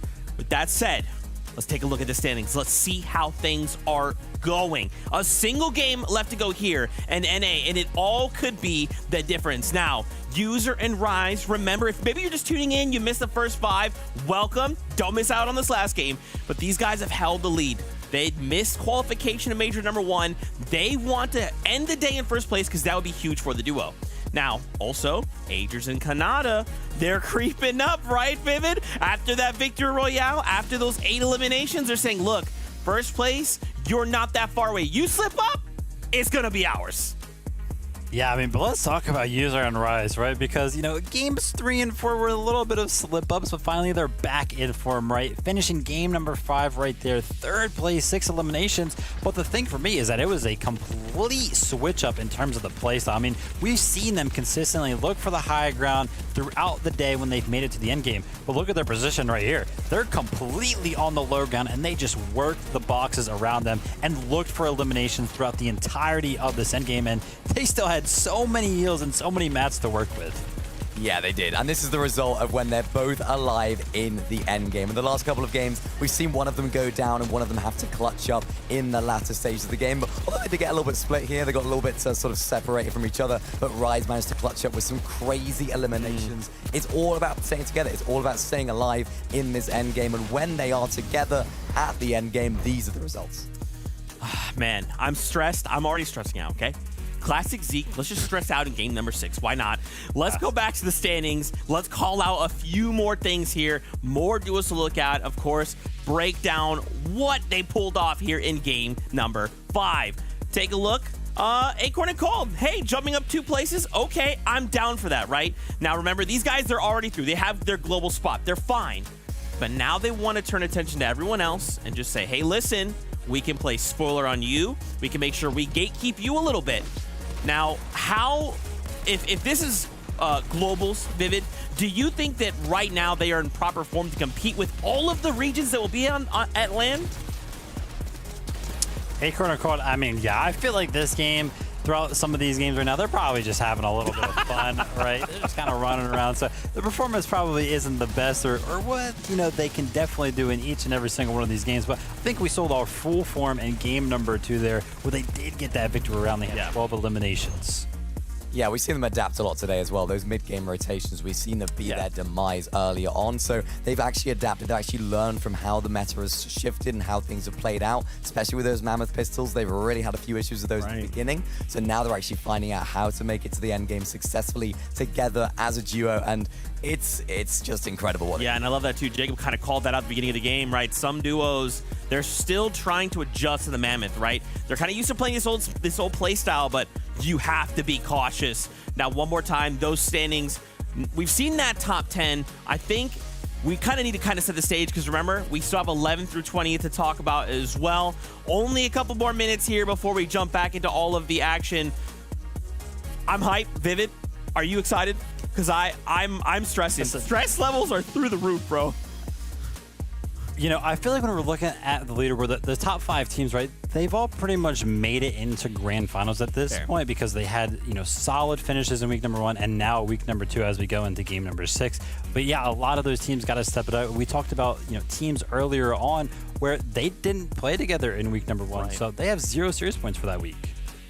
I mean, something that I noticed about the leaderboard as well, it was Rise and User. They have 15 of those objective points. That's the difference for them at the moment. So they're actually able to get that vault more often than not, and for them, it's working. Well, this is it.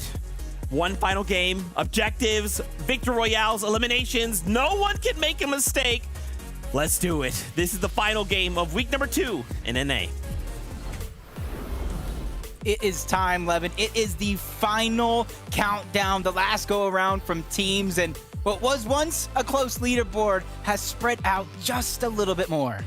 Yeah, look, we're looking at all these teams and we're going, you know what, you're the usual suspects. You're the ones we expect to be doing well. But it's been interesting to see how throughout the day, different teams have sort of popped up at different times with their breakout performances, and others have stayed consistent throughout the day. But ultimately, it all comes down to this last game now, as it is so close up there.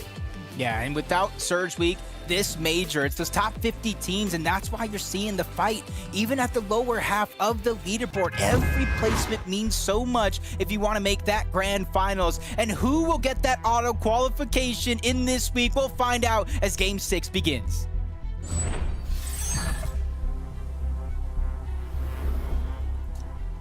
The final chance to lock in your series points before we head into the last week of qualifiers. There are some teams within NA right now who know their chances of an FNCS final this major are done. There are a lot of teams in this lobby who know that they will be playing in the grand finals as long as this last game isn't completely shambolic. And for Ryzen user, they finally have warded off the console team that has been contesting them all day long. And so it won't be 6-0 off spawn. It will just be 5, as that sick fight won't even happen. But I guess you can attribute this win to them, right? They've pushed them out of the way, Jacob. And so maybe we'll just say it's been 6-0 off spawn just for that reason. That's kind of what I said was to happen. It's literally up to them if they get shut out or not. And I like to switch up in the last game and talked about the importance of the series points, even all the way down that leaderboard. So Peterbot quickly gets back up. Quanti losing his teammate, so his game just got exponentially harder. And it doesn't look like he's ready to give up the chase just yet. Has a good amount of loot, has a good amount of materials as well. He's ready to fight for it all, especially in these final moments. And this is a challenge, a tough one that he's willing to take. Larson and Peterbot trying to stabilize themselves here in this position. We see them just holding on to their pieces. Peterbot popping a couple minis to get the shield back up, and that's not going to stop Quanti from dropping down low, changing targets. That might have been a mistake, but both of them are weak. Larson peeks back through. He gets the knock onto one. Can he get the siphon? That is so important with Peterbot getting back down little by little. He gets it to come through, and Quanti with the clutch. That is what you want to see from Quanti. Making his former duo pay. Spitting right in his face, yeah. You want to drop me? Here's a taste. That drum shotgun, oh my goodness. You don't get to see it getting used often. But when it is used, well, it can be devastating. He should have won this. Ring around the rosies dancing around those builds. And Quanti makes it happen. That siphon, that split-second hesitation from Peterbot to kind of rush in before the siphon was picked up truly was the difference, but the Lonely Labs battle continues. Blake feeling the hurt, feeling the pain of the Mammoth. It's gonna allow for 20 to run wild. Macwood's by himself. Luckily for him, it's just a lever. It's not gonna be able to one-shot him just yet, but it is a 2v1. The pressure from all angles. Macwood gets dropped first. Blakewood, he's trying to return. He's trying to lend that helping hand, but is it too little, too late? Gotta imagine all the heals. 20 full health. Pledge getting there. He's ready to challenge. Blake's trying to battle with the high ground, but it's just not enough. The trades that is going through is just whittling Blake down little by little by little, making this near impossible for him to try to survive with the medkit attempt. He needs 6 seconds. 20 and Pledge know it. They don't want to give him any time to work with. The side shot goes through, but Blake goes down. Brilliantly done from 20 and Pledge. And they will wrap up the day as the victors of Lonely Labs here in this game. But a fight don't stop, Jacob. All across the map, we've seen a bunch of fights all throughout the day happen relatively quickly, and it's Poyo and Sphinx now up against Bucky and Okis. And for Poyo and Sphinx especially, with just how high they are positioned in the leaderboard, this fight is make or break. They cannot afford to slip up here. Yeah, even though from last game to this, it's spread up just a little bit, but they're down 20 points from second place, 31 from third place. It's definitely achievable in this game, and this could be the battle that starts it all, but the opponents they're going against, Bucky and Okis, some heavy hitters in this lobby. They know how to fight with the best of them, so it's not a battle you do want to take lightly. Poyo and Sphinx just pausing, trying to formulate some sort of strategy. What's the play going to be for them? And you see in your mini-map, Okis and Bucky, they just completely disengaged. They don't want any more of it. They're not getting the shots that they want. So they're out of here.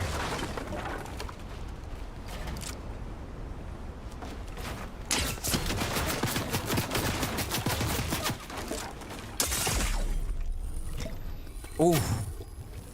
Ready for that peek. It's like he warmed him up for it. Peppered him, begging him to shoot back, and as soon as he does, just a massive haymaker of a shot. And those are the risky scenarios you end up in when going up against the Mammoth.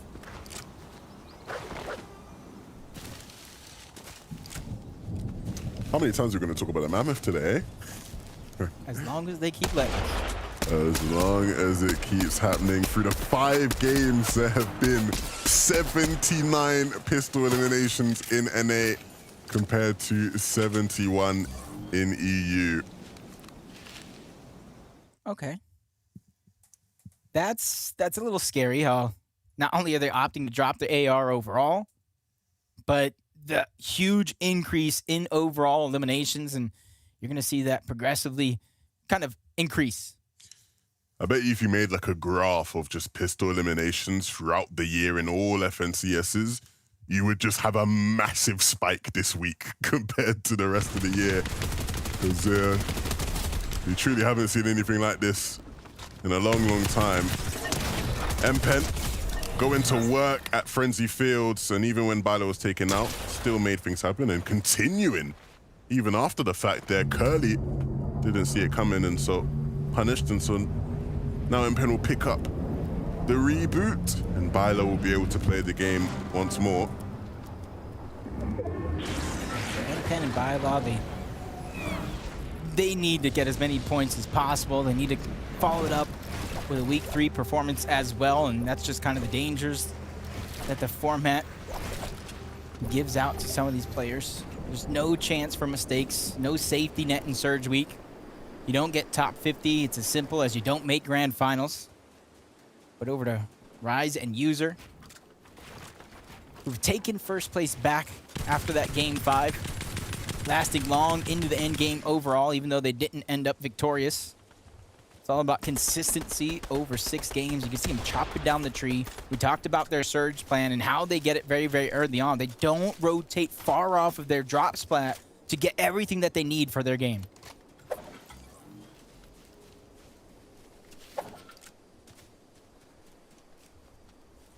User and Rise are the only week 1 winners to win a game in week 2 finals across all regions.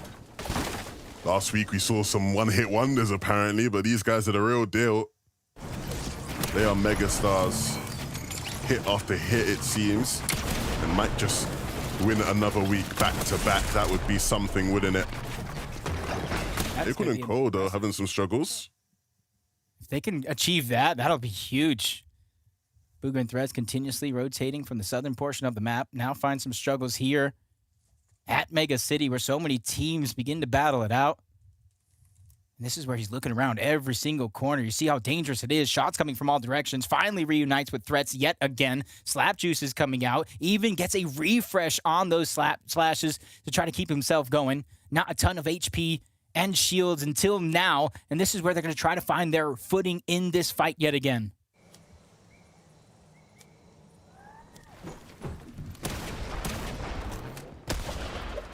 Pars and Baka, another one of those teams vying for the first place sweepstakes. Almost a nice piece control there from Pars if he was able to box him in. Well, it doesn't matter because the LM will still come anyway. Bryce will fall.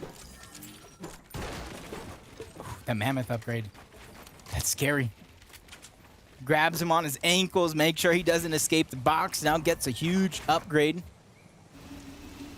Pars feeling comfortable now that he has his teammate back. But second place here.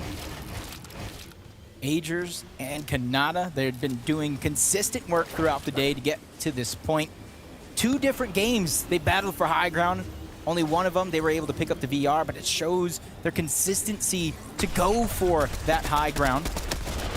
Battle offers, they're trying to push that team back. They built themselves a long tunnel. OMG Me Too might have got into the wrong box. There's where Kanata's building even more real estate. And this is where it's going to get dangerous for OMG Me Too and Pal. Paper's on the other side. A lot of players in close proximity with the potential third party as Kanata gets all that loot he was looking for in the first place.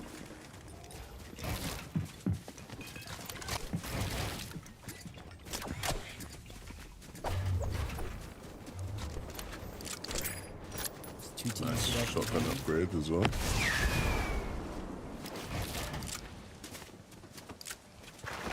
Even leaves back a good shotgun there for a moment.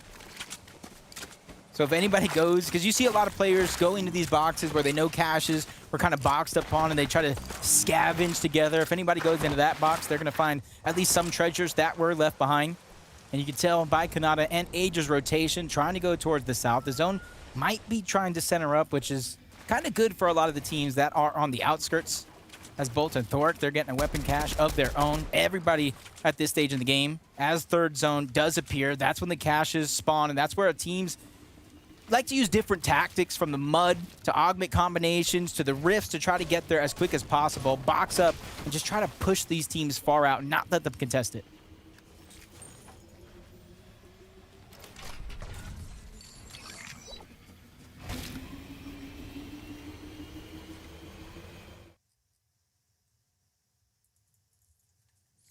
Reboot comes through.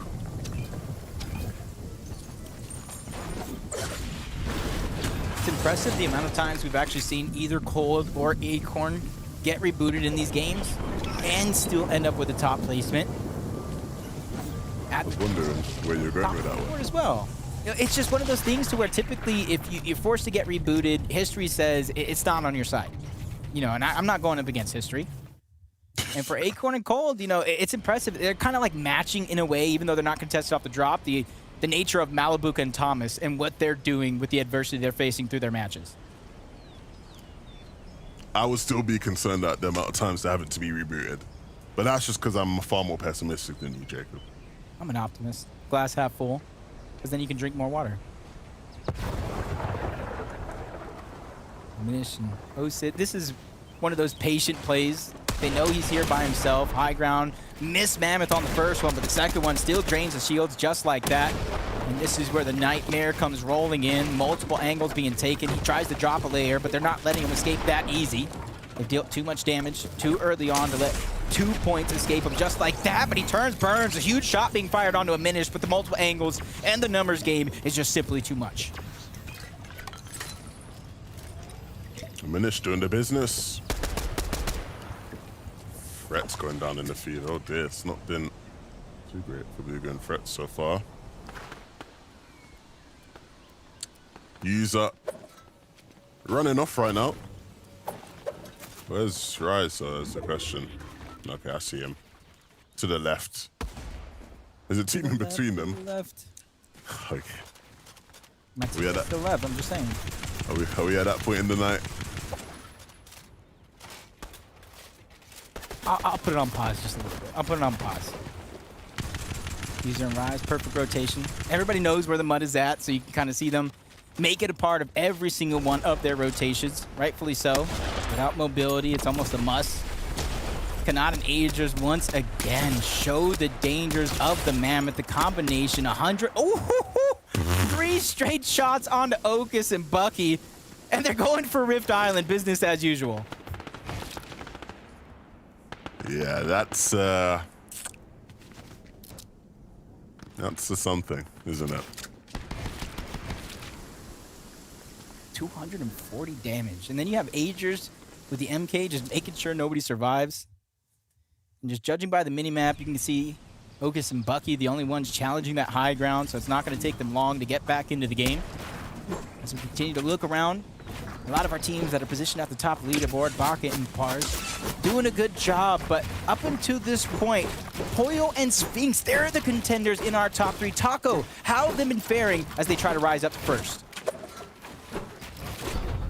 Well, right now, the pressure is on, Jacob, because as far as our second and third place teams are concerned, Poyo, Sphinx, they've got a lot in terms of materials. Their builds are looking fully maxed out just about. And right now, the priority focus just seems to be on ensuring that they have their materials, their loot, their resources intact. And the same could honestly be said for Kanata and Aegis as well. We just saw Kanata piecing up some of the competition. It's almost seeming a little bit personal at this point with Kanata and that Mammoth pistol up against Bucky and Okus and the likes of other members in the lobby. But so far, so good.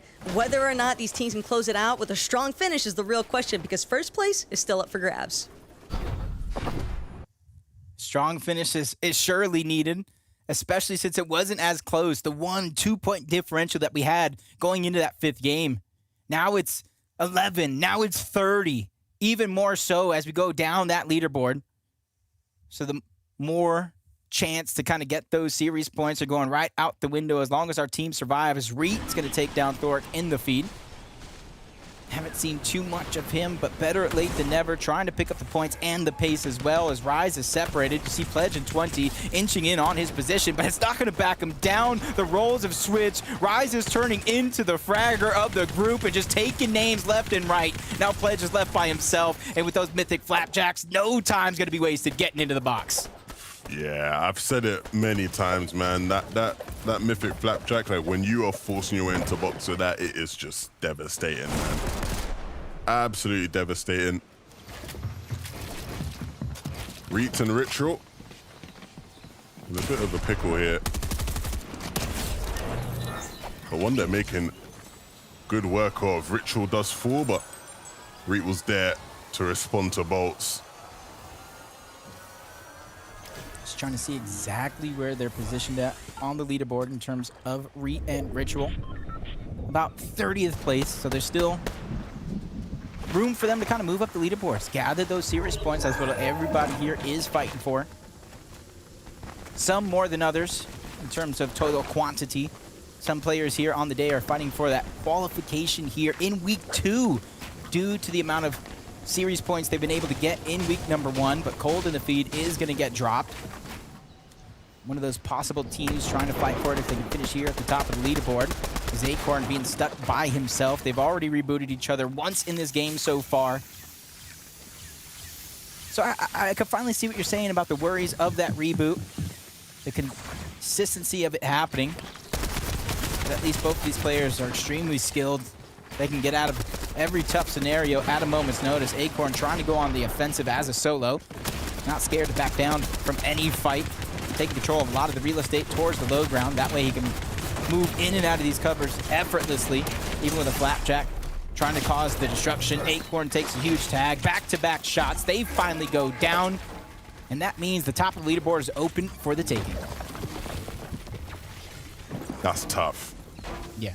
That's a tough way to see a team that's so impressive go out. But like Vivid said, I feel like they know they are qualified for the grand finals after the way they've performed in the past 2 weeks. I think for them, it's more about having fun and just playing loose in the last couple games. And that'll at least allow them to get an early night. Log off a bit earlier, hit the hay. Get a little early dinner. At least they can kind of relax, watch it all unfold, maybe even take notes about what some of these other teams are doing. Duke looks like he's going to try to survive as a solo. Very little opportunity, even if he has the reboot card, to get Edgy back into the game. So interesting to see how they finish this one off. As we go back to look at some of the teams that are positioned at the top leaderboard, have a chance to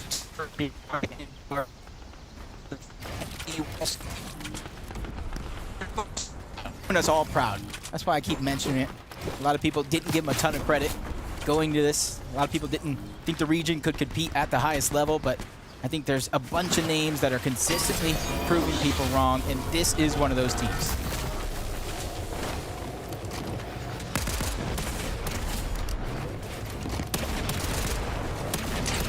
Well, that is one way to get an elimination. The kinetic ore into a team. That's Quanti goes down. Chimp right after. It actually gets stolen away. It looked like Baka and Pars were going to get one, but Defiable with well-placed shots steals away those points. Unfortunately, all the loot is still going to go over to Baka and Pars and help their game as we're one team away from those placement points beginning to set in. One team away, that's all it takes. And from there on out, every single thing you do is so crucial to allowing you to secure more and more of those placement points, right? Every one of these teams trying to outlast each other, and we know it's difficult. If you've watched these past 5 games, 6 games, you know just how tough it is to make it through to this stage of the game and even further than that. Frets and Booga had a bit of a hiccup along the way to get to this point, but nevertheless, still looking very strong right now, way above on Surge, a ridiculous amount above on Surge, and plenty of loot to boot. Canada, some nice shots being hit back to back. Go on, give us a third, give us a third, one more. Give us the hat trick. See, he's not only looking at players who are shooting, he's looking in the directions in which they're shooting at, and that's how he's able to find these cheeky shots. One of the furthest teams to zone already, and they waste no time trying to get there. The only other team making this quick rotation on the other side is going to be Okus and Bucky. And they're already positioning themselves on the side of that mountain. They're the gatekeepers for the rest of the lobby. With so many players rotating this direction, they have so much flexibility, options, and who they want to target. It makes it where there might be a chance for somebody to sneak on by if the zone opens up. Sphinx and Pollo, no problems whatsoever. Never in doubt when it comes to getting to end games.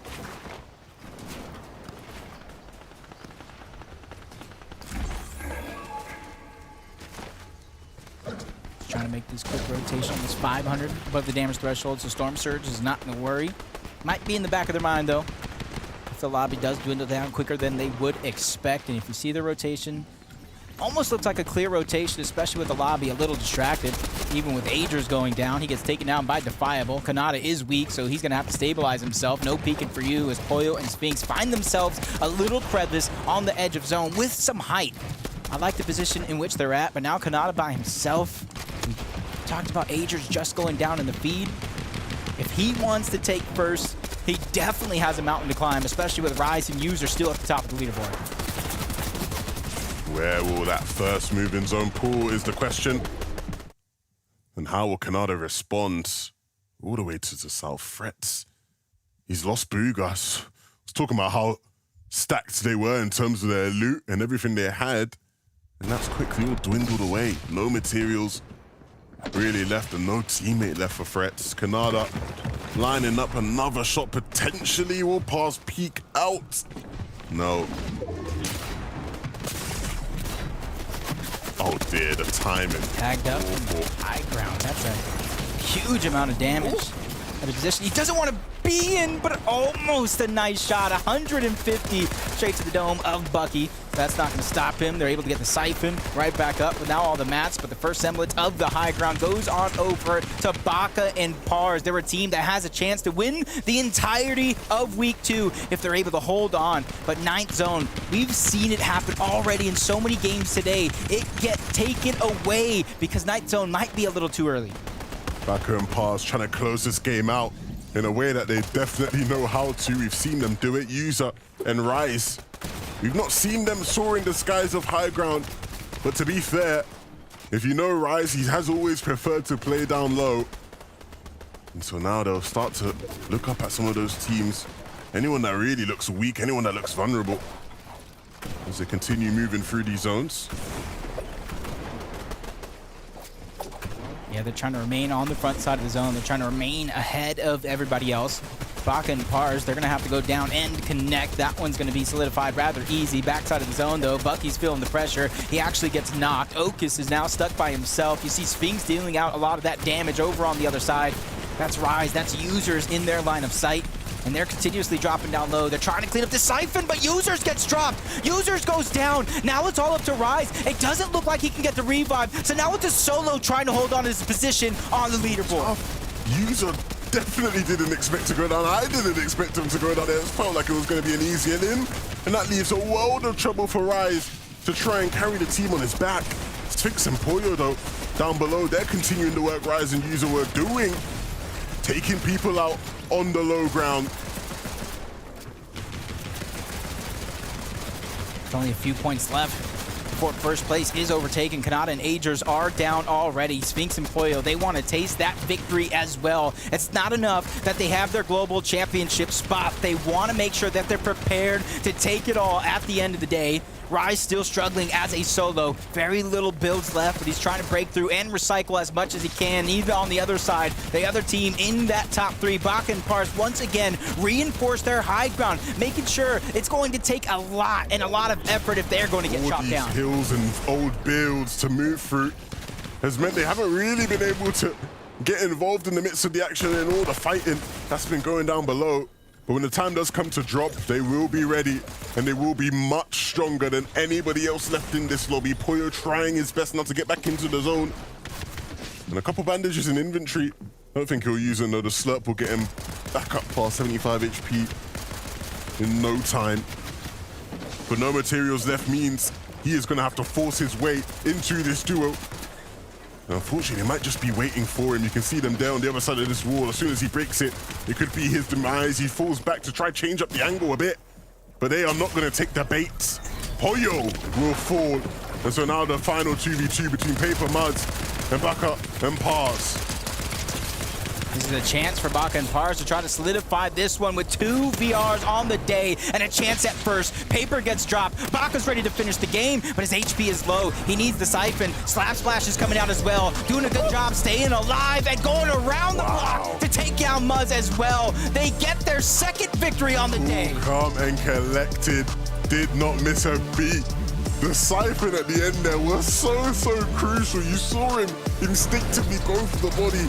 And that siphon kept him in the game long enough to be able to hit that final shot. Otherwise, it may have been wraps. But Baka and Pars pick up another one. Right there was big. Baka Spartan down. Paper with the mythic tactical pistol. That one looked easy. And there goes that siphon you were talking about. Because the slap splashes, in theory, while you're in zone, only really heal 5 HP. If he didn't get that siphon, he was going to go down. And that would have been a tough 1v1 for Pars to try to survive. But nonetheless, 2 VRs on the day for the team that's formerly from NA West, really rising up the ranks. Impressive day from that team for sure. Again, continuing to solidify themselves as one of the top teams now in NA Central. Right now that everything is combined. Look, it's been a great day of action from me and you, Jacob. I've enjoyed every single moment of it. Let's send it back to Zeke and the boys to wrap up the day. Thank you guys so much. 2 victory royales from Baka and Pars, 9 eliminations to boot. Ooh. You can bet those standings will be shaken up, and we'll get to that in just a moment because, man, we just have to give a big congratulations to Baka and Pars. I kind of touched on this like a little bit. You know, there's duos that maybe start the day a little slow, but the moment they kick it into gear, they find that groove, that rhythm. They can really put in effort. They can find themselves climbing those standings, and it looks like for Baka and Pars, they did just that. I mean, finding the high ground here, it's just going to be a classic way to end the day for this team. And their match history is kind of insane. I mean, they got a 42nd place and a 32nd place in games 2 and 5. But when they made it into the end game, they did not place outside of top 5. So if they could, fix up those little mistakes they made in those 2 games, oh my gosh, this is a team to watch. Yeah, this is a very dangerous duo. The way they're taking high ground, the way they're actually using those mobility or the builds to take their way into that end game and make sure that they close out the game with success, that shows experience, that shows skill, that shows talent. This is a team that I'm very excited to see going forward into these grand finals. Of course, hopefully for them, they should have made it in, but I'm excited to see them perform. Well, let's see about the here and the now. Let's take a look at those standings. Let's see how things were going. Now, we know Baka and Pars were in 4th place going into that game. They will climb up a single spot. However, User rise. Now, in case you didn't know, User is Iamzo, but for the purpose of this, we'll call him User for now. They have held down that #1 spot, only getting dethroned, I believe, 1 time, Vivid. But man, to end the day, remember, this is a duo that missed qualifying for Globals in a major #1. So they need to make it to grand finals, and they still need to punch that ticket to Globals. We can talk about today as much as we really want because the performance was outstanding. And, we can see that on the leaderboard. They got 1st place. But let's talk about the overall. I mean, you win week 1 and week 2 of these weekly finals. And then, coming in, we talked about how strong we thought this duo was going to do. But then there were some question marks, right? Oh, they're going to be contested all spawn. How's that going to fare? 5-0, Mini? I mean, 6-0. I'm going to give him 6-0. Okay. Why not? Enjoy it. because that has just answered all of our questions. As you said, we had a few questions about can they actually survive? Can they actually manage when there's a team contesting them? And I mean, so far, that's not a bad showing, is it? Coming first place in both weeks, while contested and uncontested. Today, I think we just saw their strategy perfectly played out. We broke it down at the beginning of the show. They've done it game after game. Of course, there was a couple of games where they had a little bit of an unfavorable situation. One of them was left as a solo in the end game, so they need to fix those. They need to fix those situations, those problems, but I have no doubts this is a duo that we'll be seeing in the Global Championships because the way they're playing, I guess my question is, Castle Split, is it theirs? Is that it? Is it theirs? Is no one else wanting to compete? Because as these performances have shown, the answer should probably be no, but we'll have to see if another duo wants to step up and say, listen, we're not going to let you have that for free. We kind of come back to the standings here. Pollo and Sphinx, they actually already are through to Globals, but they're still looking to make it to Grand Finals. They still want to push the envelope and really treat it like they are already there, right? If they can continue to sharpen themselves when they have to go up against the other 5 regions at Globals, they want to be ready, Vivid. Yeah, and I mean, I talked about the consistency of Baka and Pars when they actually made it into the end game, and you know, Polo and Sphinx had an incredible average placement of just 9 throughout the day, which was actually only beaten out by Yamzo and Rise. So they were very, very consistently making it into the later parts of the game, and that's really good to see in these weekly finals. I mean, when they're making it into top 10, they're getting a third, a first, and a second. So, I mean, they've just completed it in the end game, which is great to see. We just need to see them make those end games a little bit more consistently. Of course, the 3 games that they had that weren't quite as favorable, that weren't inside of that top 10, they just struggled to get those crucial refreshes that they couldn't, of course, use going into that top 10. So, a few little mistakes, a few little things to tweak, and this is definitely a duo that I'm excited to see. I love it. And of course, I wanted to highlight our duo in 4th place there. It is Kanata and Agers. We began the day with an interview with Kanata. And of course, Kanata, in case you know, he's a pretty confident guy, but he has the skill to back that confidence. Look at these disgusting headshots with a mammoth pistol. He said, and I quote, "If I'm pretty good with it. So if I get it, I'm sure I'm going to land some big hits." And sure enough, we saw it time and time again today. Yeah, I mean, we highlighted Thomas over on EU, and I feel like Kanata's going to be the highlight of the day when it comes to the Mammoth pistol because, I mean, these shots, you could just see it in the Storm Surge damage alone. I mean, 1,200 above with only 1 elimination. It's all Kanata. But he's only pretty good, by his own words. He's only, I mean, bro, if that's pretty good, I don't know what amazing is because he is showing his aim is top notch right now and they're making it to those end games well. I'm excited to see if they can continue that, of course, as well, because they had a few hiccups today going into the end game, but this is a duo that are coming back to their prime and I'm excited to see it. What a fantastic day of showing here in NA. But it is that time. We have an interview lined up for all of you at home. That's right. We're going to get to talk to the man of the hour. It is none other than User, a.k.a. Iamzo. Now, Iamzo, I feel like we should just hang out at this point. I feel like we talk so much. Like, we're just friends now. Yeah, just winning so much. I guess that's all you know how to do, huh? It's just win them all. Well, congratulations. I don't know for how many times this is racked up at this point. Does this feel any different? Are you just like, another day at the office? Or are you like, nah, you know, this feels good to get this win? It definitely feels good to get this win because we were actually conned all 6 games and we 6-0'd them. So it definitely feels good to win all conned. Yeah, that was a big switch up for you guys this week, of course, being conned. But speaking about the 6 games themselves, I saw you guys going for a higher ground focus in games 1 and 2, but then towards the later half, it seemed like you guys liked the low ground. Was that something you guys decided to do on the fly, or was that like a planned thing? We had like a plan going into each game, but the first 2 games we were able to play high, and then the last games, like we obviously went lower layers. That's great to hear. Now, of course, game 3 and 4, you guys didn't quite have the best games. What happened? Talk me through, of course. I think it was one of you guys left as a solo in both of those games. What went wrong? What are you going to try and fix for next week? To be honest, those 2 like dud games, that was a small mistake that shouldn't have happened, to be honest. But yeah, we know our mistake. I see. So, okay, let's talk about Global Championships. You guys had just missed out by a single placement. And now you can just tell that fire is lit. You guys are ready to push yourselves to the very limits. Right now, if you were to just go to Globals, let's say Globals was tomorrow, do you feel like you guys are ready to take on these other regions on a LAN setting? Or is there maybe just a couple things you guys feel like you want to shore up before you go that far? Globals tomorrow, I definitely think we could win. Yeah. He's like, yeah, Yamzo is a man of few words. Hey, listen, I appreciate the confidence, and you again, you're just one of the best. That's why that's why you have these conversations so often. Yamzo, if there's fans out there who are seeing this for the first time, they're like, this guy is cracked. Where can they find you? My Twitter is just Yamzo1. Yeah, that's where you could find me. Fantastic. Well, hey, man, huge congratulations again. I don't know how many more this makes. I'm sure we'll talk again in the near future. And, of course, we look forward to seeing you next week for week number 3. Thank you. Thank you.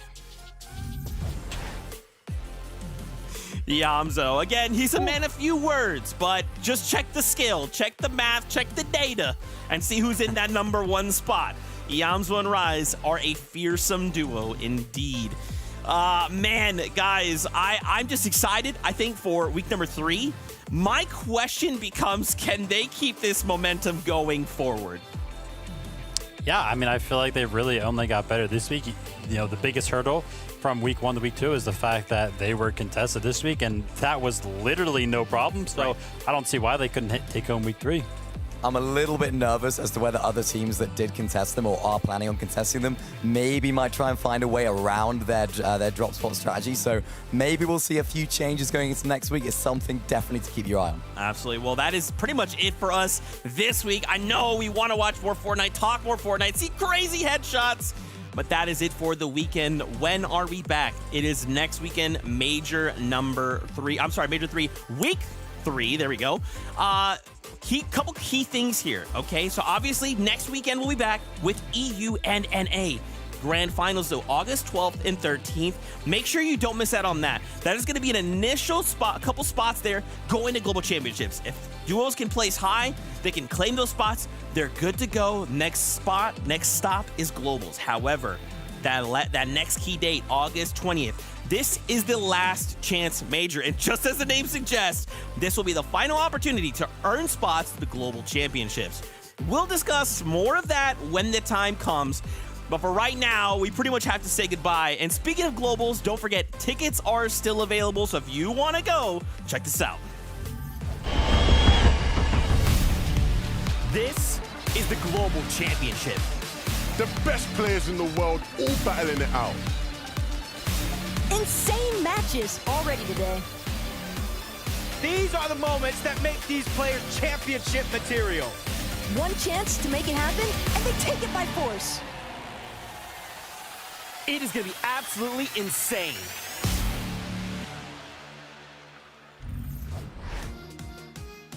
Global Championships not that far away. We hope to see you guys there because it is going to be absolutely insane. You can tell I've said that a lot. I have. Gentlemen, before we wrap up the day, is there any closing thoughts from you two? NA was really, really fun. I mean, the weekend overall was really, really fun. We saw some crazy highlights. I feel like NA adapted to the hype meta. I saw a lot more takes. And, you know, overall, thanks to everybody hanging out with us. And shout out to Minnie for pushing through that voice of yours. Yeah, we just about got through. Just about. But, of course, I was really impressed with a lot of these teams today. Some of our top-tier teams. I mean, some of the plays have been crazy. The Mammoth plays have been unbelievable as well. A lot of the times, I was left speechless. Literally. Well, he did it. Fortnite fam, thank you guys so much. This is not possible without all of you, so we appreciate y'all hanging out, watching these games, getting hype with us. We truly appreciate it. Of course, big shout outs to our casters, 11-2K, Jacob PR, our mid-game analyst, the best Taco, these guys, Vivid and Mini Miner. And don't forget, we are back next week with more action from the FNCS. Don't forget, Legends Landing, Terminator, all up in the Fortnite games. So make sure you check all of those out. Until next time, we hope you have a fantastic week. We love you. Keep yourself safe. And we'll see you on that Battle Bus.